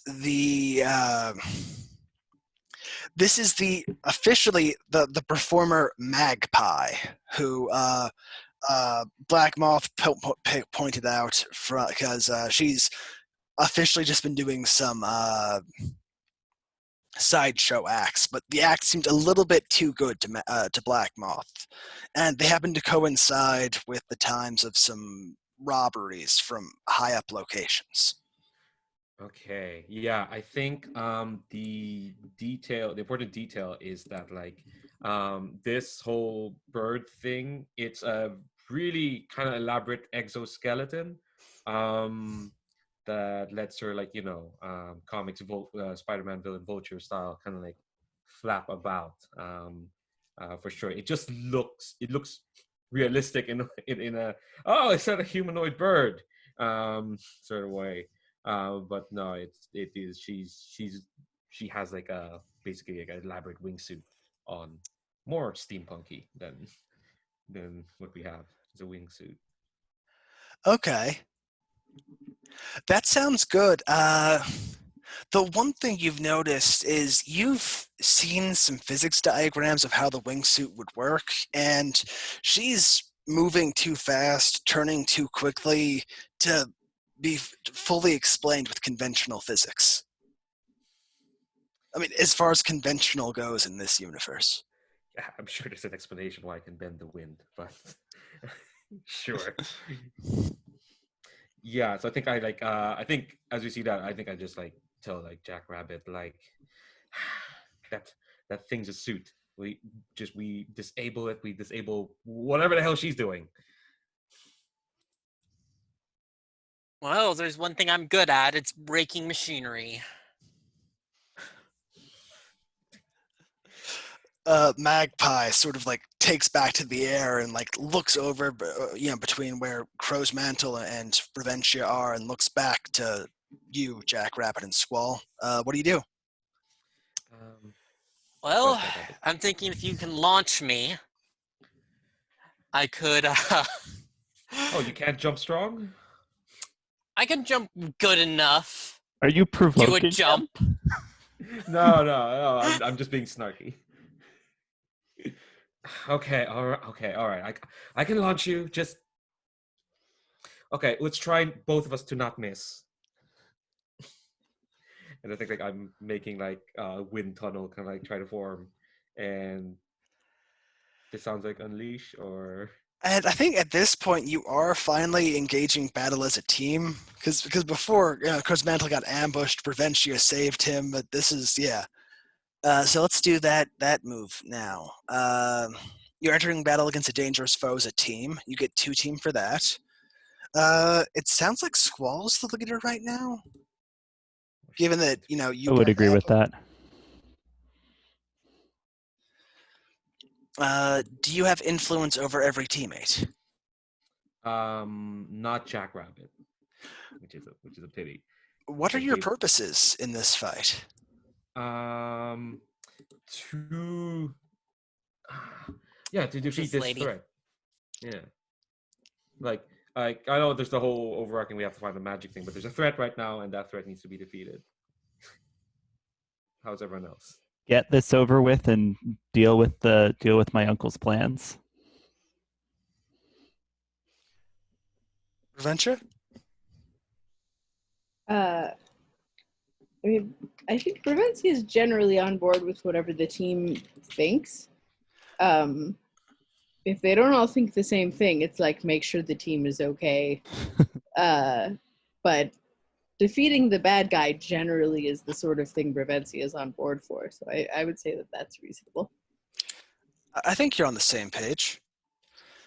Any team member mistrusts Squall or the team? I trust Squall. I'm I not don't sure trust I Squall. trust the team. Oh Jesus! No, I trust everyone implicitly. I'm on board. These folks are my friends. We'll get through this together. Jack Rabbit, did you say you didn't trust Yeah, the team? I have a sneaking suspicion that Squall is insulting me sometimes. That removes a team from the pool. I will mark a condition to stop that, just to like prove Jack Rabbit wrong. Is your team ill-prepared or off balance? Crow's Mantle just got ambushed. I think at least half the team is kind of surprised. I saved him. True. Okay, I'll give you that. Yeah. So yeah, you're up to 3 team. Oh yeah, I should mark. I'm marking insecure because Pac-Moth give me a job, and I'm barely doing it. So yeah, I gotta launch Jackrabbit. I'm making this wind Maybe you tunnel. unleash your powers to Yeah. throw him up there.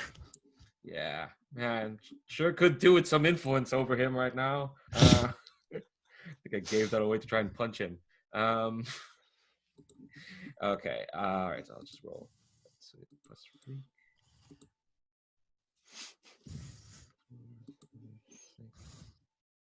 Ooh, that's a 6. We have team. Can some? Well, we do have team in the pool now.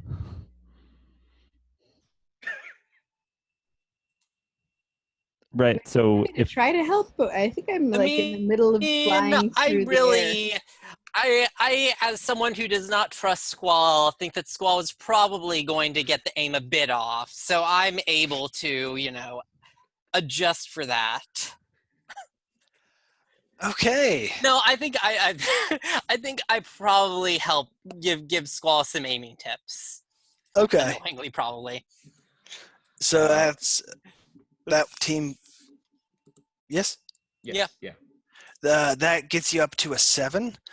Squall, do you want to take a condition or do an unstable or temporary throw of your teammate? I think it's gonna be unstable or temporary. That's fair. That's So, fair. yeah, I already took a condition. I'm not. Jackrabbit can take it.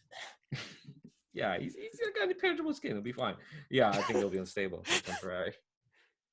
Yeah, Squall, I think you throw him, but it's a little, you overdo it on the wind a little bit, to the point that like nearby pedestrians are like knocked to the ground, and Jackrabbit, you're just hurling through the air, a little fast even for you. Magpie like sees you coming at the corner of her eye, like whirls towards you as you're heading straight for her. What do you do?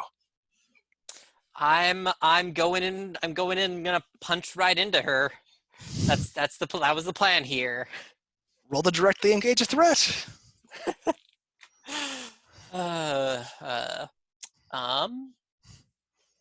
Let's see where.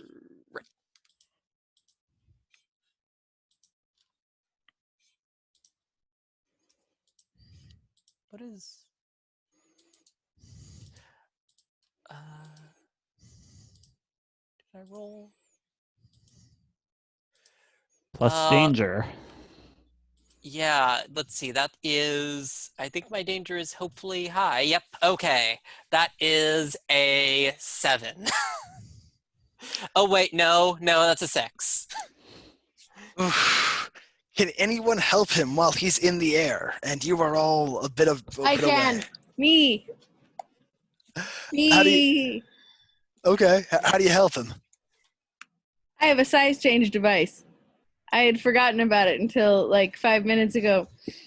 And so I could become really big so that I don't just fly off and land hard. I could actually put my feet on something. And also, hopefully, catch Jackrabbit? Well, yeah, but the goal here is to hit the. I'm doing a directly engage here, not like just jumping. Yeah, but if you plow through her, you'll need someone to like stop you from then plowing into a wall, is what I'm thinking. Okay. That's fair. And I sort of require everyone who has seen the Muppet movie from the 1970s to picture Animal crashing through the top of the building after he accidentally eats the size change thing as their touchstone for what this looks like. Fair enough. Okay, yeah. 7 to 9, you get to pick one of the options? Yeah, I'm going to take one of these wings. Oh, okay, yeah. I hope they're not like physically like attached. Like, because you said this is unnatural. I hope they're not physically attached. Squall says it's a wingsuit. Because that's what I was working off of. Yeah, I'm going to take one of these wings. Yeah.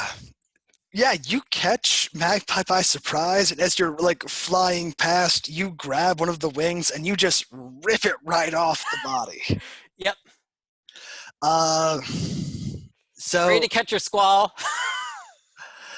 Yeah, so you didn't, resist or avoid their blows. Nope. Create an opportunity or. Uh,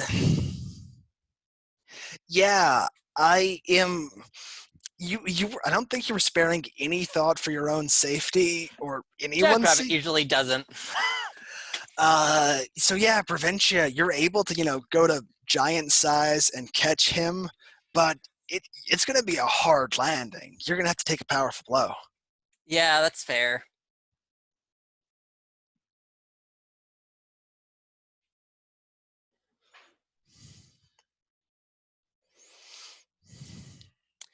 Let's see here.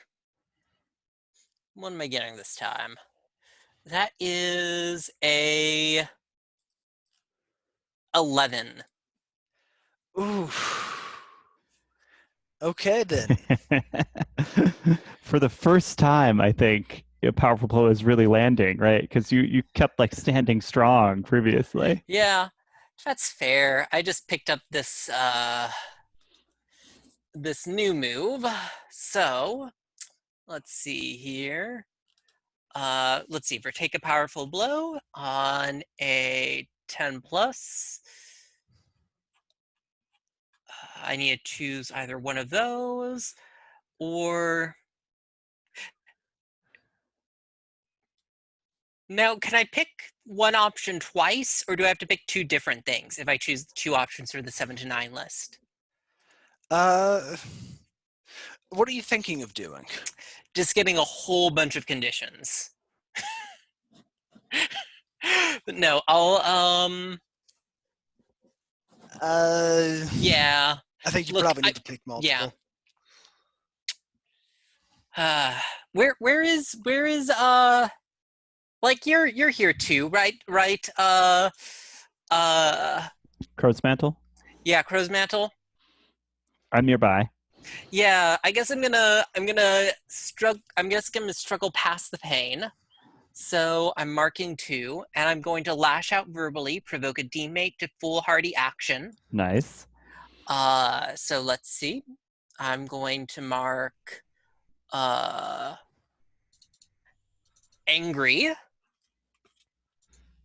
And I'm going to mark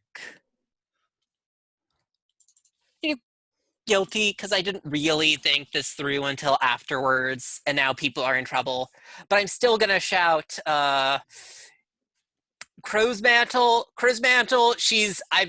I've loosened the lid, finish this off. And I am provoking you to like go right back in there and lay into her with some fisticuffs. Awesome. Are you gonna roll that as a provoke? Yep, I'm provoking. Yeah. Let's see how this goes. Hell, okay, that is a 10. Okay. So I get to add a team to the pool if I do it, and I have to take a condition if I don't do it. Yep. Great. I totally ignore you, saying like I don't think this is the place for your approach, Jackrabbit. I'm gonna fly over. I'm gonna send a bunch of birds. This is why everyone calls you a nerd, Crow's Mantle. Great. I'll mark insecure. And I think I ended up telling you who you are as well. Influence. Oh, don't I have influence? Yeah. I do have influence over you. Sorry, this is a pileup of moves. Sorry. No, it's fine. It's fine. I'm marking a condition because I'm not rising to the bait. Yes. Yeah. I'm marking afraid, actually.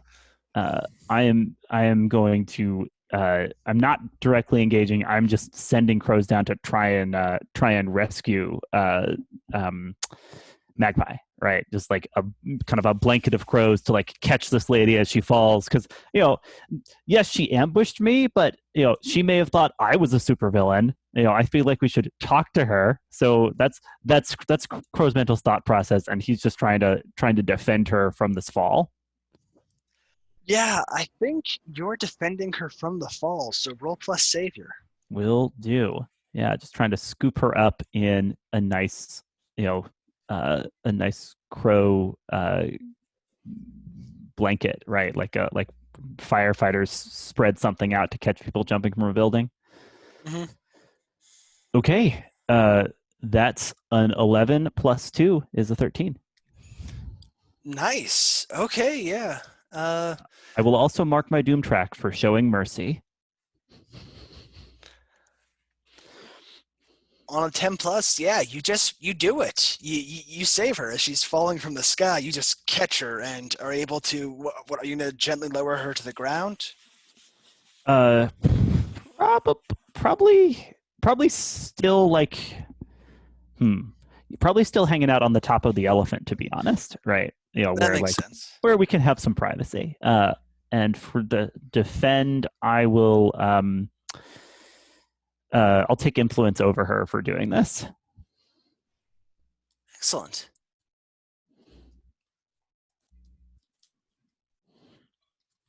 And kind of, like bringing her down to the top of the elephant and like start like reforming out of the birds, saying, "I think we got started on the wrong wing, so to speak." Yeah, as you're talking, Magpie just sort of like curls up on herself, sort of clutching at where the wing part of the wingsuit was ripped off. And Preventia, you can sort of look down to where you're holding Jackrabbit and the piece of the wing still, and yeah, it's that there's mechanical parts, there's steel and pistons and springs and scraps of fabric and all that, but there are real feathers too, like real feathers just growing out of the fabric and steel in a way that's impossible. Well, nothing's impossible, but still. All I know was that I was working off of Squall's intelligence, so if anyone's to blame here. I don't think anyone's to blame. No, I'm just I trying know. to figure out what I can do. I will like gesture down to Squall, like trying to call her up here, because I think like some of the teammates who have a more pro-social outlook should be involved. I mean, you do have Am a I still a background in giant? biology. If anyone's to understand how That's this true. weird mechano-biological device works. That's Speaking true. Speaking of Squall, when you knocked those pedestrians down, throwing Jackrabbit up there, they're getting up, and people are kind of running from you because people are flying through the air. There's a giant looming over the elephant now. Things are getting crazy, and folks are just running and screaming. I was not taught PR by the Black Moth. I don't think she even bothered with PR herself. I'm just. I think I'm probably not helping by like saying in what I think is a normal tone of voice, "Don't worry, folks, everything's fine," but I'm a giant, so it's this like big booming voice that in fact makes everyone more afraid. Wasn't there like conversation all like the last session with her, basically like PR advice from her? Yeah, well, that's different. That was a tactical. That was a Okay. tactical suggestion because I don't think she cares about that much. Yeah, I think I'm just gonna like let that go for the moment. It's just no one's coming here to like ostracize me or anything, and Crow's Mantle's gesturing to me. I'm just gonna like boost the wind, jump my way up there. All right.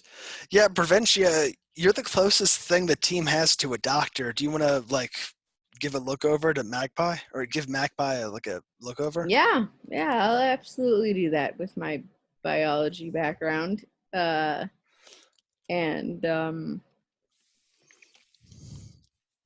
maybe I should assess the situation to see how best how all this fits together and whether reattaching the wing or how the wing works or what will help, because this is a lot has happened and everyone's so tiny. So I will roll Plus superior. plus superior. Okay. And I'm saying to Magpie, yeah, I think we maybe let's take this again. Now that things are calmer. I'm sorry about my teammate there. Can you tell us what I you're got an doing, ambushing people out of the sky up here. You got an 8, you said? Mm-hmm. Cool. Feel free to ask one of those questions as the conversation goes on. And Magpie just like glares at you, Crow's Mantle, like, he ripped off my wing! Do you have any idea how much it hurts to have a wing ripped off? Ah, Yes, unfortunately. As like I gesture around me to all the like ravens that are me. right, Look, right. she said it was just a suit. I didn't think it would hurt. Usually, it does not hurt me to have parts of my clothing ripped off, as I do it all the time. It's not just a suit. Who told you that? And Uh, I think like Squall is quite silent. Didn't expect this, so he just raises the hand. now I have lost track of what I am doing. You can get to ask. Sorry, go for it, Kyle. You can ask one of the questions off of assess the situation. Oh, that's right. And then I can ask my follow-up from my move, right? That's right. Yes. Okay. So let me call up the questions. What here can I use to blank? What here is the biggest threat? What here is the greatest danger? Who here is most vulnerable to me? And how could we best end this quickly? So I'm going to say, what here can I use to, like, heal, if you will?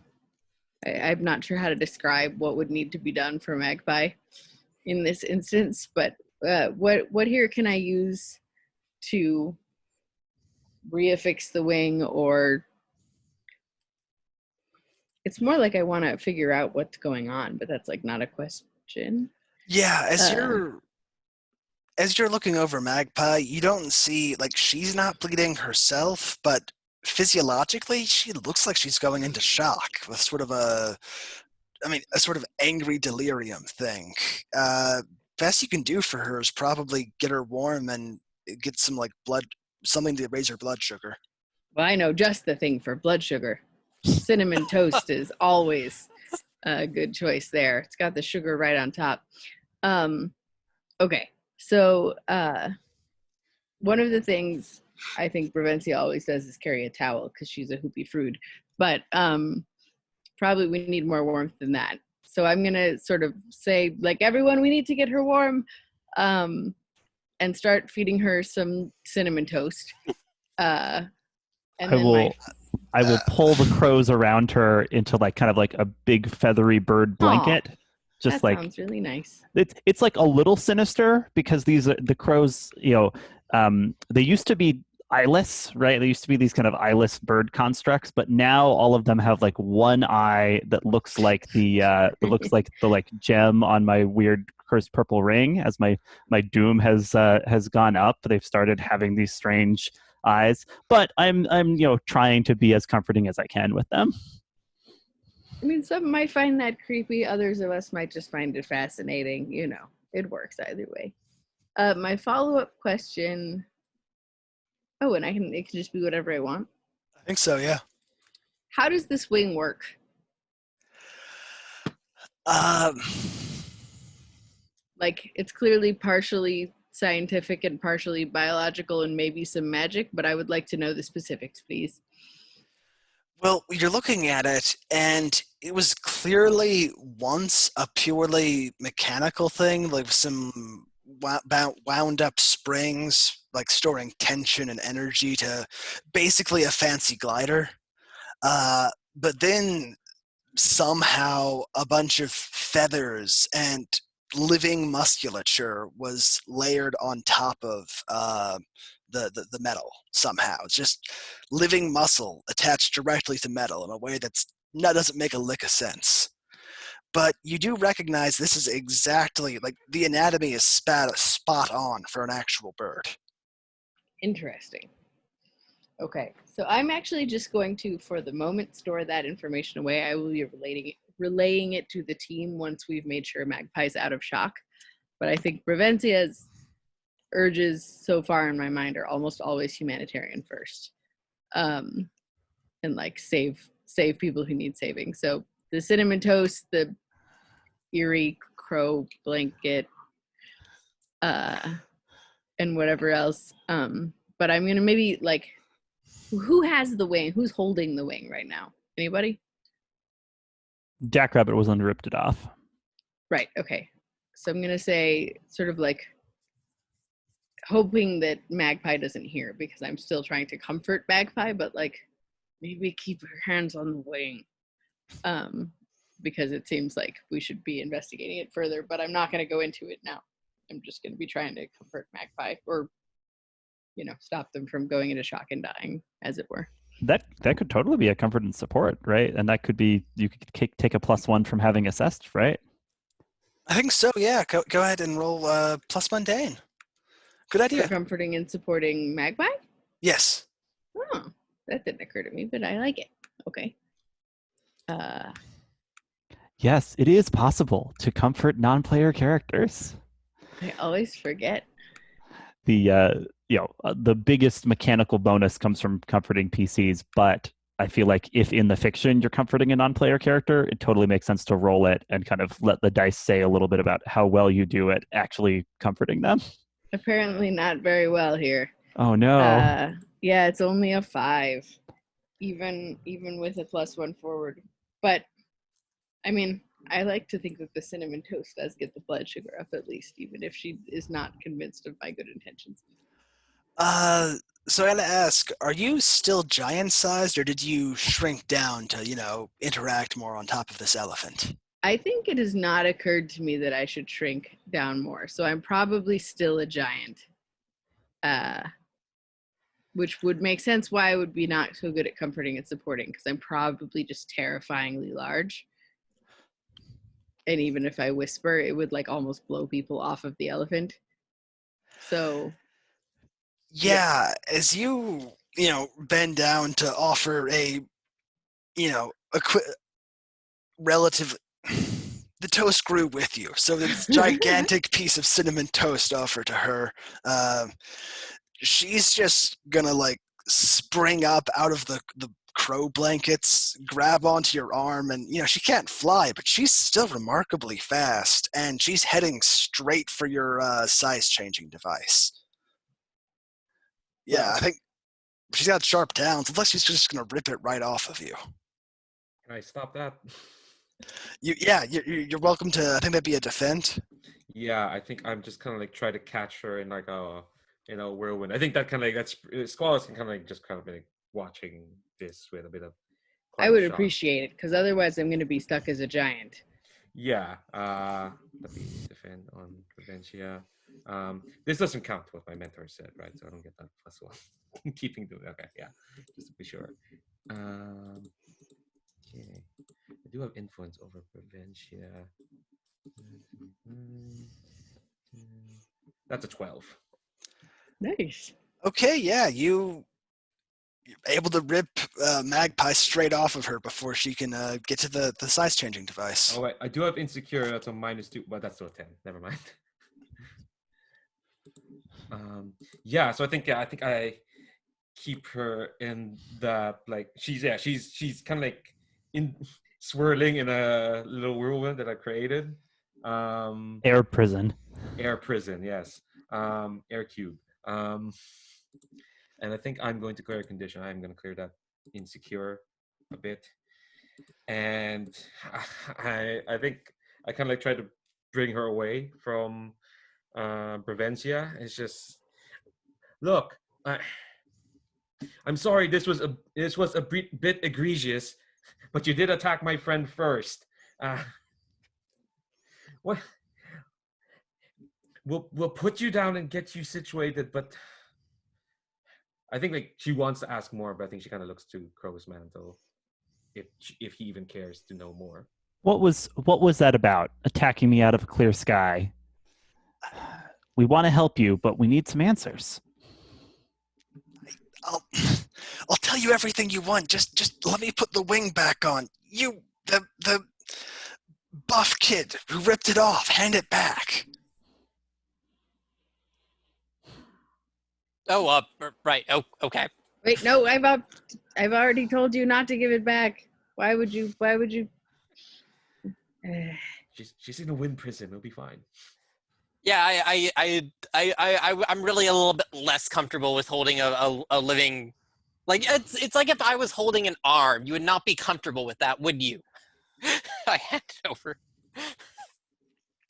Yeah, I think you extend it close enough that it gets sort of sucked into the wind prison with her, and she snatches it, sort of plugs it back into the suit, and yeah, the feathers and flesh sort of expand together and like fit it back into place.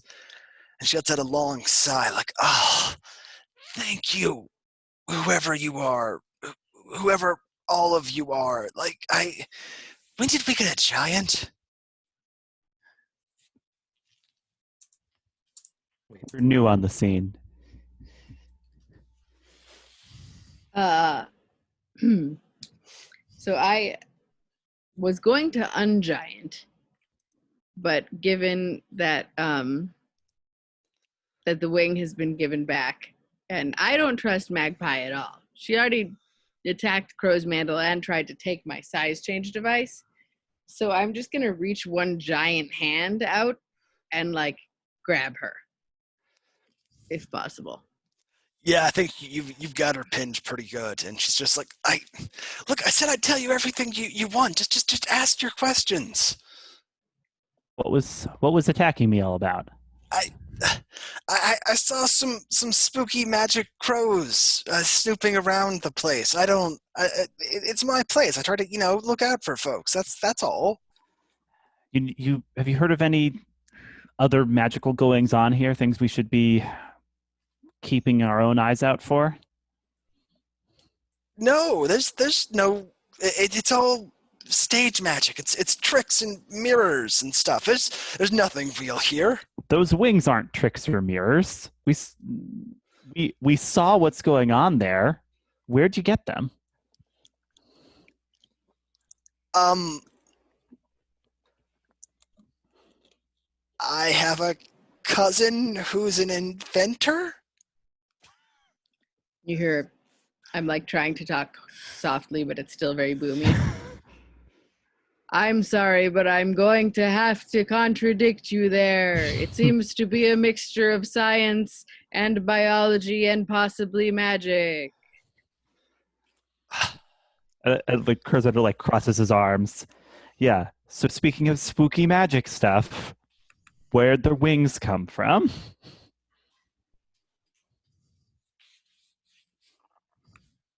A guy in a fancy suit showed up and said he'd turn my glider into an actual flying suit. And all I had to do was, keep an eye out for you and capture you if you showed up. Well, that wasn't so hard, was it? I mean, sorry about ripping off your arm, I guess, but... Are you? Because I haven't heard one word of apology from that guy. Like Crozetta like looks at Jackrabbit and is like, Jackrabbit, do you have something to say? I'm sorry. No, he doesn't need to apologize. I told him it's okay to rip your arm off. Why would you do that? And like Crozetta looks at Squall like a little shocked and a little impressed. Why would you do that? Outdated intel. Okay, I want to go on the record here that I did not know it was your arm when I ripped it off. It's not really her arm. It feels like a limb. I don't know, when I wear the suit now, it feels like another part of my body. It's honestly pretty freaky, but, flying is pretty neat, so I put up with it. Why did you try to take my size changing device? I thought I could, hold you hostage, maybe trade it for my arm or my wing back. That doesn't sound like something I should let you go for. Okay, it wasn't a great plan. Agreed. I am glad we can agree upon something. All right, Magpie. It sounds like we don't need to stay at odds here. But if we let you go, will you be ready to fight on the right side when the confrontation comes and we need to stop the Mage of Crows? You know, the guy in the fancy suit you met.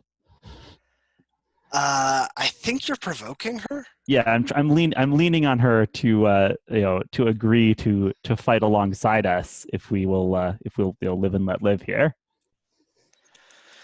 So yeah, let me see if I'm any good at that. Okay, I rolled an 8. -1 still a 7. Okay. So there's some options for you when I provoke an NPC, but yeah, we're in the 7 to 9 range here. Let's see. You already have influence over her, so It's true. I gotta stumble or err or just take the bait. Yes.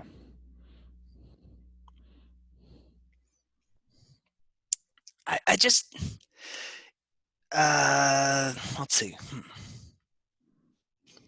I'm gonna go with they stumble. Just like it's he's just one guy in a suit, renting a few abandoned rooms. What can he get up to? What's the point? Abandoned rooms where? Here in the Elephant, he rented out the whole head. Crow's mantle's gone, right? Like as soon as she says that, like just like disperses into crows and is headed towards where she's pointed. I'm definitely keeping her in my hand unless something much more convincing than what has happened so far tells me that she's not going to try something else unpleasant. Like, she's already attacked 2 of us and she was very reluctant to give up that information just now. But I will bend my giant head down and peer through a window with one giant eyeball. Do the rest of you go to the head too? Or stay with here? Do you stay with Magpie, or do you go with Crow's Mantle?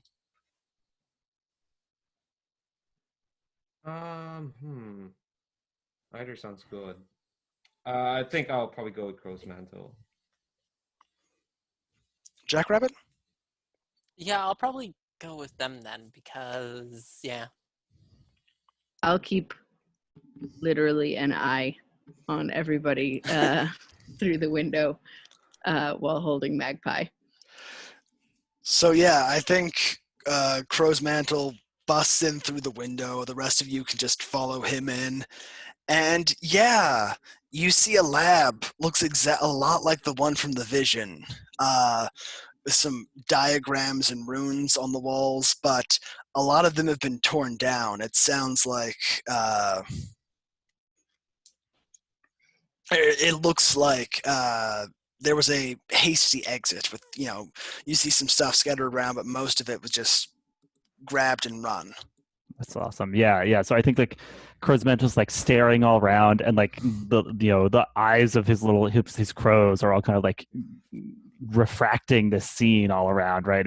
And like there's just a sense of like, so close, right? His nemesis was right here, and then we just missed him, and Crow's Mantle like sinks to his knees, kind of like slumps down, and like is just kind of visibly dissipating a little bit with like kind of just like feathers sort of molting off of him and piling on the ground around him.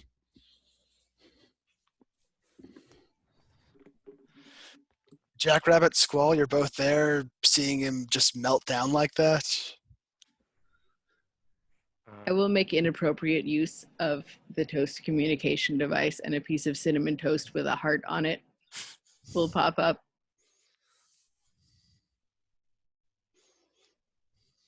Just, I think oh, go ahead, Jackrabbit. No, go ahead. Yeah, I think I'll kind of like kneel down like next to Crow's Mantle. It's like, look, it's okay. We were close. We were getting close. It's gonna be okay. If we're always close, I'm gonna be gone before we finish this.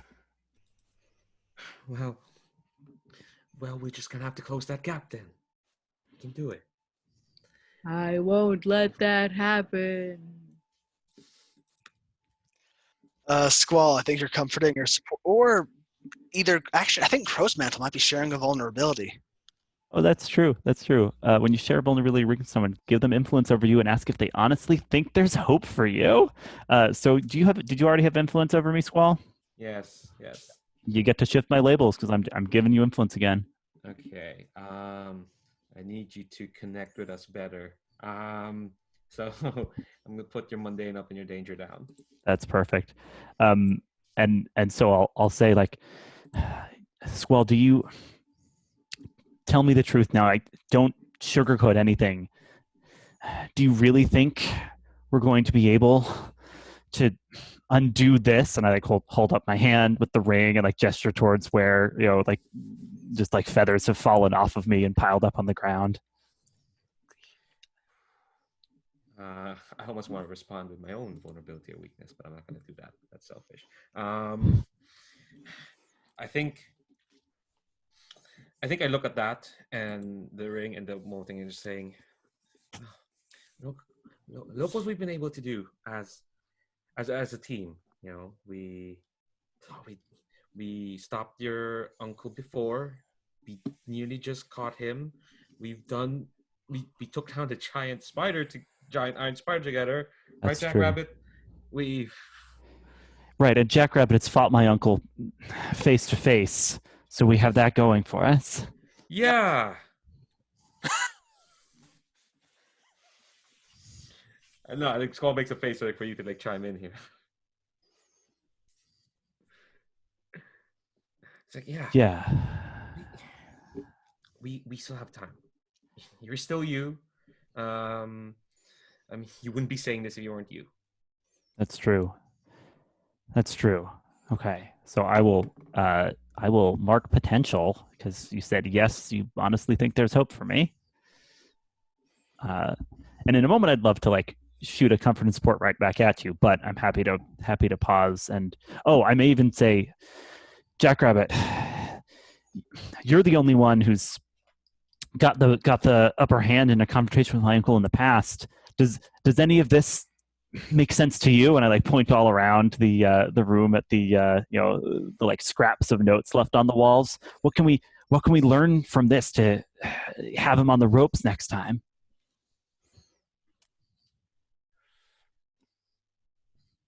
Right.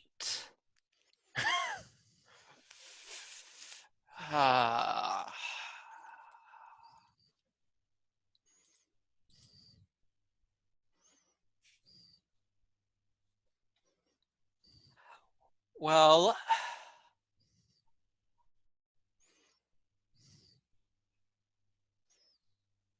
I guess it would be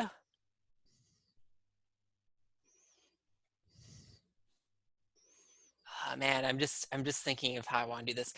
Okay, I guess it would be more fair to say that I survived a fight with your uncle than I beat your uncle in a fist fight.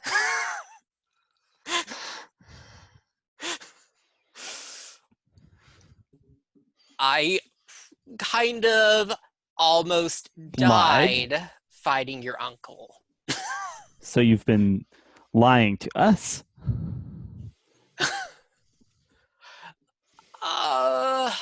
Now, Squall, do you want to have actually known that this was the case? Oh.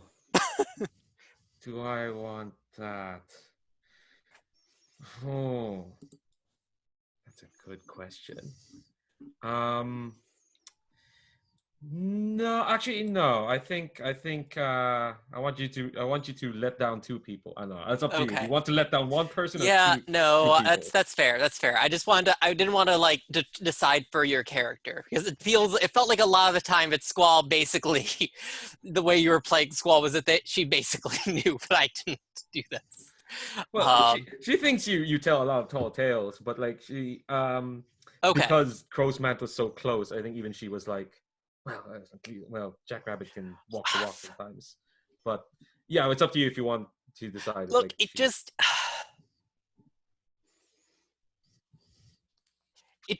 made you seemed like it made you feel better to think that I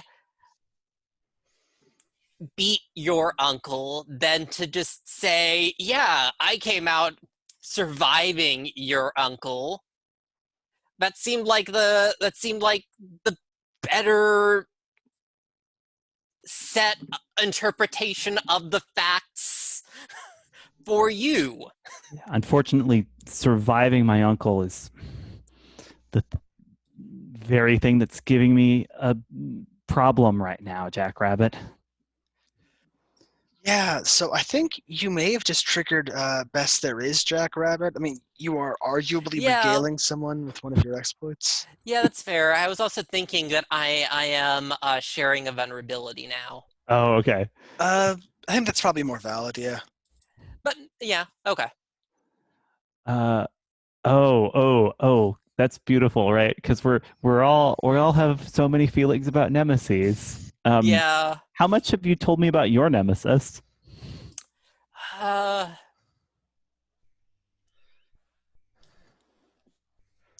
I think I've let you know that like that I have a nemesis who is hunting down others like me, and that like besides the general fact that I am kind of a dick, um like it's part of what pushes me to like prove that I'm better than other people, because I need to like be ready to face him. And look, it made me feel more confident in my future as well, to know that I could at least pretend to beat this guy for you. We're gonna need to do more than pretend, Jackrabbit. If either of us is gonna beat our nemesis, we can't do it with tall tales. Okay, so it feels like you're saying no. So I Or no, I think I'm saying yes. Right. well, because That his specifically, nemesis. if you think my nemesis is stronger than me. Well, it sounds like you've exaggerated how strong you are. Yeah, so I mean, it felt like you were saying no. I think that The phrasing of the move is ask if they think your nemesis is stronger than you. If they say yes, if they say no. Yeah. Okay, cool. So my interpretation was I was saying yes. that your nemesis is stronger than you, yeah. Because it's going to take more than tall Oh, tales to okay. beat Sorry, them. I was misthinking it through. Yeah, it's a double negative type thing. So if they say yes, they shift your labels and you mark potential. Right. Okay. Yeah. Because I'm saying we're gonna need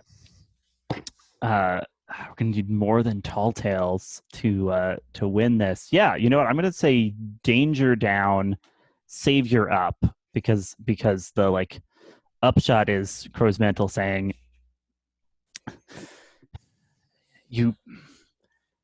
I was such a fool. It was just wishful thinking to think you can punch your way through everything. Maybe we're just gonna go out, but at least we can go out as heroes. All right, so mark potential, and Yep. while this is all going on, Preventia, Magpie is just going to say, look, Giant Lady, there's clearly a lot going on here, and you're an inventor, right? I'll give you all my notes on the wingsuit if you just let me go. I promise I won't make any more trouble. So there's the first thing is you're telling me about like there being so much going on here, because there really is a lot going on here. You see the giant eye like blink once and then like back away from the window for a second to look at Magpie. You don't seem very trustworthy, tiny bird woman. How do I know you'll give me the notes? Like you can. I rent a room just right over there. You can you can go to it. I can open a window, grab the notes, hand them to you, and then you can let me go. It'll be fine. That sounds reasonable. And so the rest of everybody inside will hear sort of maybe even feel like a slight rumbling of the thumps of feet, because giant Bravencia is going to walk over to the apartment. Don't, don't, the like, especially if the abandoned elephant, I've gotten the impression is maybe like a little bit run down. Yeah. So lots of like creaking and floors sort of not shaking enough that it would like knock anybody over or anything, but like it's noticeable. And yeah, you bring her over to the window she indicated, like opens it up, sticks her head, and is like, oh good, Rachel, you're here. Could you pass me that folder? Yeah, that's the one right there. That's takes it from the window, like, roommate, sorry, yeah, here are my notes, and she just puts them in your giant fingers. I lean into the window and say like, hi, Rachel, because you have to introduce yourself or it's rude. I'm Bravencia. Does she run away? Does she answer? I think she just sort of stares back in shock and sort of like waves politely, like, nice to meet you. And I wave my giant hand. Nice to meet you as well. And then I'm going to look at Magpie before putting her down in her apartment through the window, assuming my hand is small enough to fit through the window. Or two fingers, say, I'm going to trust you not to attack me or any of my comrades again. But if you do, well, and I give her like a very gentle squeeze, but it doesn't feel quite so gentle, probably. Yeah, in any case, sort of nice to meet you. Thank you for the notes. Thank you for like letting me go. Have a nice whatever this is. You too. Hope your wing feels okay. And I put her down, and then you'll feel the vibrations increase as domp, domp, domp. I'm coming back over to the elephant, and all of a sudden you see the eye back in the window. I'm happy to leave it to my teammates to be doing whatever they're doing or to react to my eye-full presence. Yeah, I think like I kind of go up to to the window. I think Squall's just been watching this. And it's just I need some air. Just open the window. It's like, did you let her go? I did, but I got her notes on the wing, and also I gave her a little bit of a squeeze to let her know that perhaps she shouldn't attack us anymore. It seemed pretty effective. I see like your hair is blowing backwards slightly from the like talking because I am a giant. Yeah, oh that's good. I think she got the message. Yeah, hang on to those notes. We might need them. Chase down the mage. Yeah, I think we're good here. But she turns. Squad looks back at the other two. How are they feeling? I think there were just a lot of feelings in this room, in short succession. there's feathers on the floor. There's, probably Core's Mental is like now going around and just like taking from everything he can find, any like scraps left over by his uncle. He's gathering them to investigate later. And I think this might be a good place to call the session. Yeah. Yeah.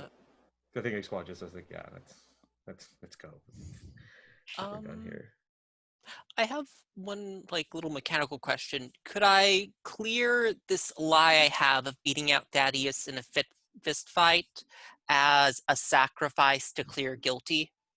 Because I feel like that was a little bit of what that scene was about. Telling the truth as the sacrifice. Yeah. Yeah. I think that works. I did have a question for you. So the Gladiator playbook says that your nemesis only shows up once all of your exploits are filled up. Do you want to play that as written? Because it seems likely that you might get through this session without filling up all your exploits at once. Yeah, we have 2 sessions left, right? Yes. I was thinking of taking as my advance this session my moment of truth anyway, and part of that is at the Nice. end, your nemesis will be looking for you. So I think you even like fill in what yeah, you you do fill during your everything moment of in. truth Yeah, as exploits. yeah. Sounds That's great. awesome. Cool. So I think it's time for end of session moves. Times, yeah. Also, I'm assuming going to be passing, so I'm going to write in a new lie, so we'll all be full now. Yes. Yeah. Do you want to start character keeper order for end of session moves? I think that sounds good. Yes. So let's start with you, Chris Mantle. All right. Did you make progress on defeating your nemesis? So yes, I think right. We tracked him down to this lair, and we've at least like nabbed some evidence from it. Right? Does that sound right? Yes. I will mark potential, and then I will also, for the regular end of session move, say that I grew closer to the team. Yeah, I think that seems right. And I would give influence to Squall because Squall is there for me, and was not lying the whole time. So probably this is a good step for Crow's Mantle and Jackrabbit for this lie to have been dispelled. But I think for the moment, it's going to be Squall who gets the influence for being the teammate whose shoulder I ended up leaning on there. Yeah. And I will clear angry. So I get to shift your labels again. Yes, you do. I see. I just did that, so now I have to think of another one, unless I want to keep going down that path. Sure, why not? Oh no! That sounds fun. Sorry. It's only so mundane I can be while I'm turning into crows, Squall. Yeah, look, you got to reconnect with your human self. All right, True you will get the benefit of this because my like top of the session intention is to try to comfort you next time around. So you're certainly helping yourself out by raising my mundane. Okay, so next we go to Squall. Do you grow closer to the team, grow into your own image of yourself, or grow away from the team? Before that, did I follow my mentor's advice? Oh. Or did I? You can say no, just as an objective look at what happened at the carnival. You can say no. That's perfectly You fine. tried to. I tried really hard, Tried.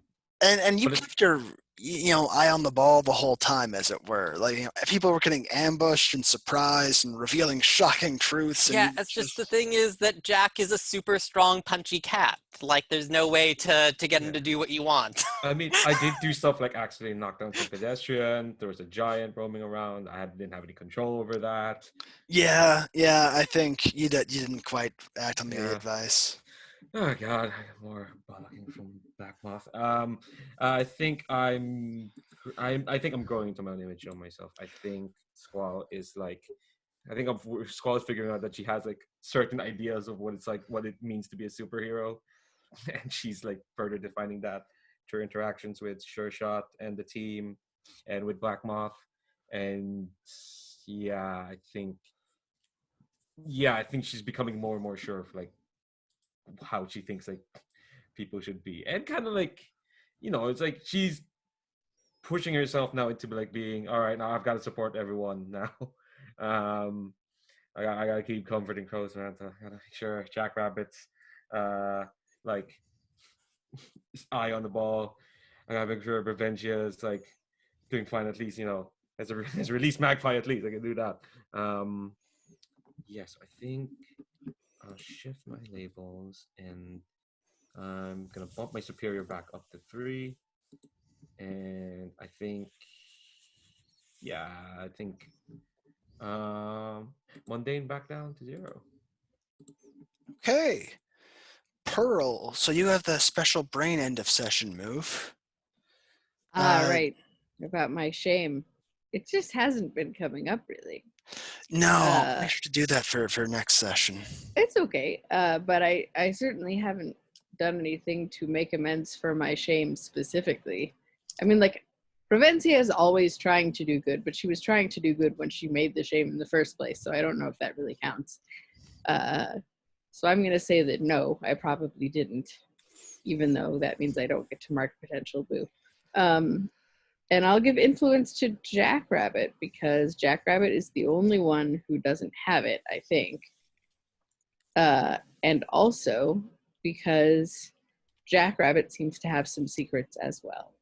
And I think that that ties together nicely, I think, with members of the team who maybe have some things that they wish other people would not find out about. Sounds good. Last but not least, we've got Jackrabbit. I don't think you have a special end of session move, so it's just the regular one. Oh wait, no, Preventia, you also have your regular end of session move. I would say I grew closer to the team. Like I felt like it's probably Crow's Mantle, because he sort of acted upon everything that I did, right? Like I asked about the elephant and he flew off to the elephant, and he reached up his hand when I called out and trusted me to rip him away from, which, like, that's a pretty big ask. I was probably pretty scary with my toast jetpack. So Your unstable toast jetpack. Right. So I feel like, yeah, Crow's Mantle's like trusted me and whatnot has made me feel like a member of the team.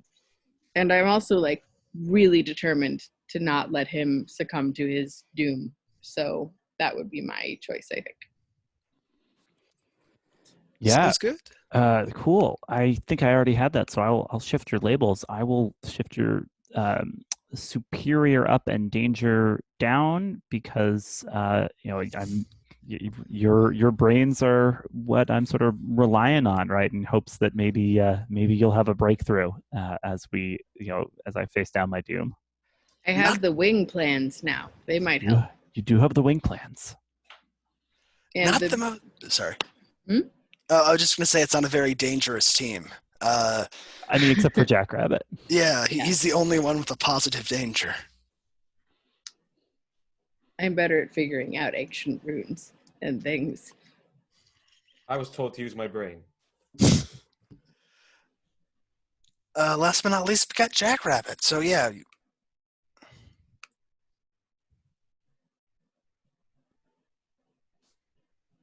I think you're muted.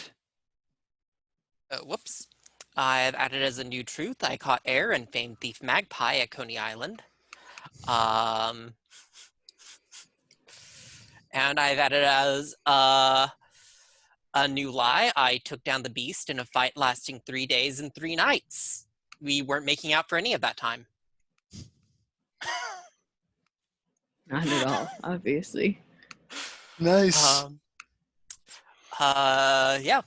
And for my end of session move, I grew closer to the team, and I grew closer to Crow's Mantle. And you are the one person that already has influence over me, so. Oh man. Okay.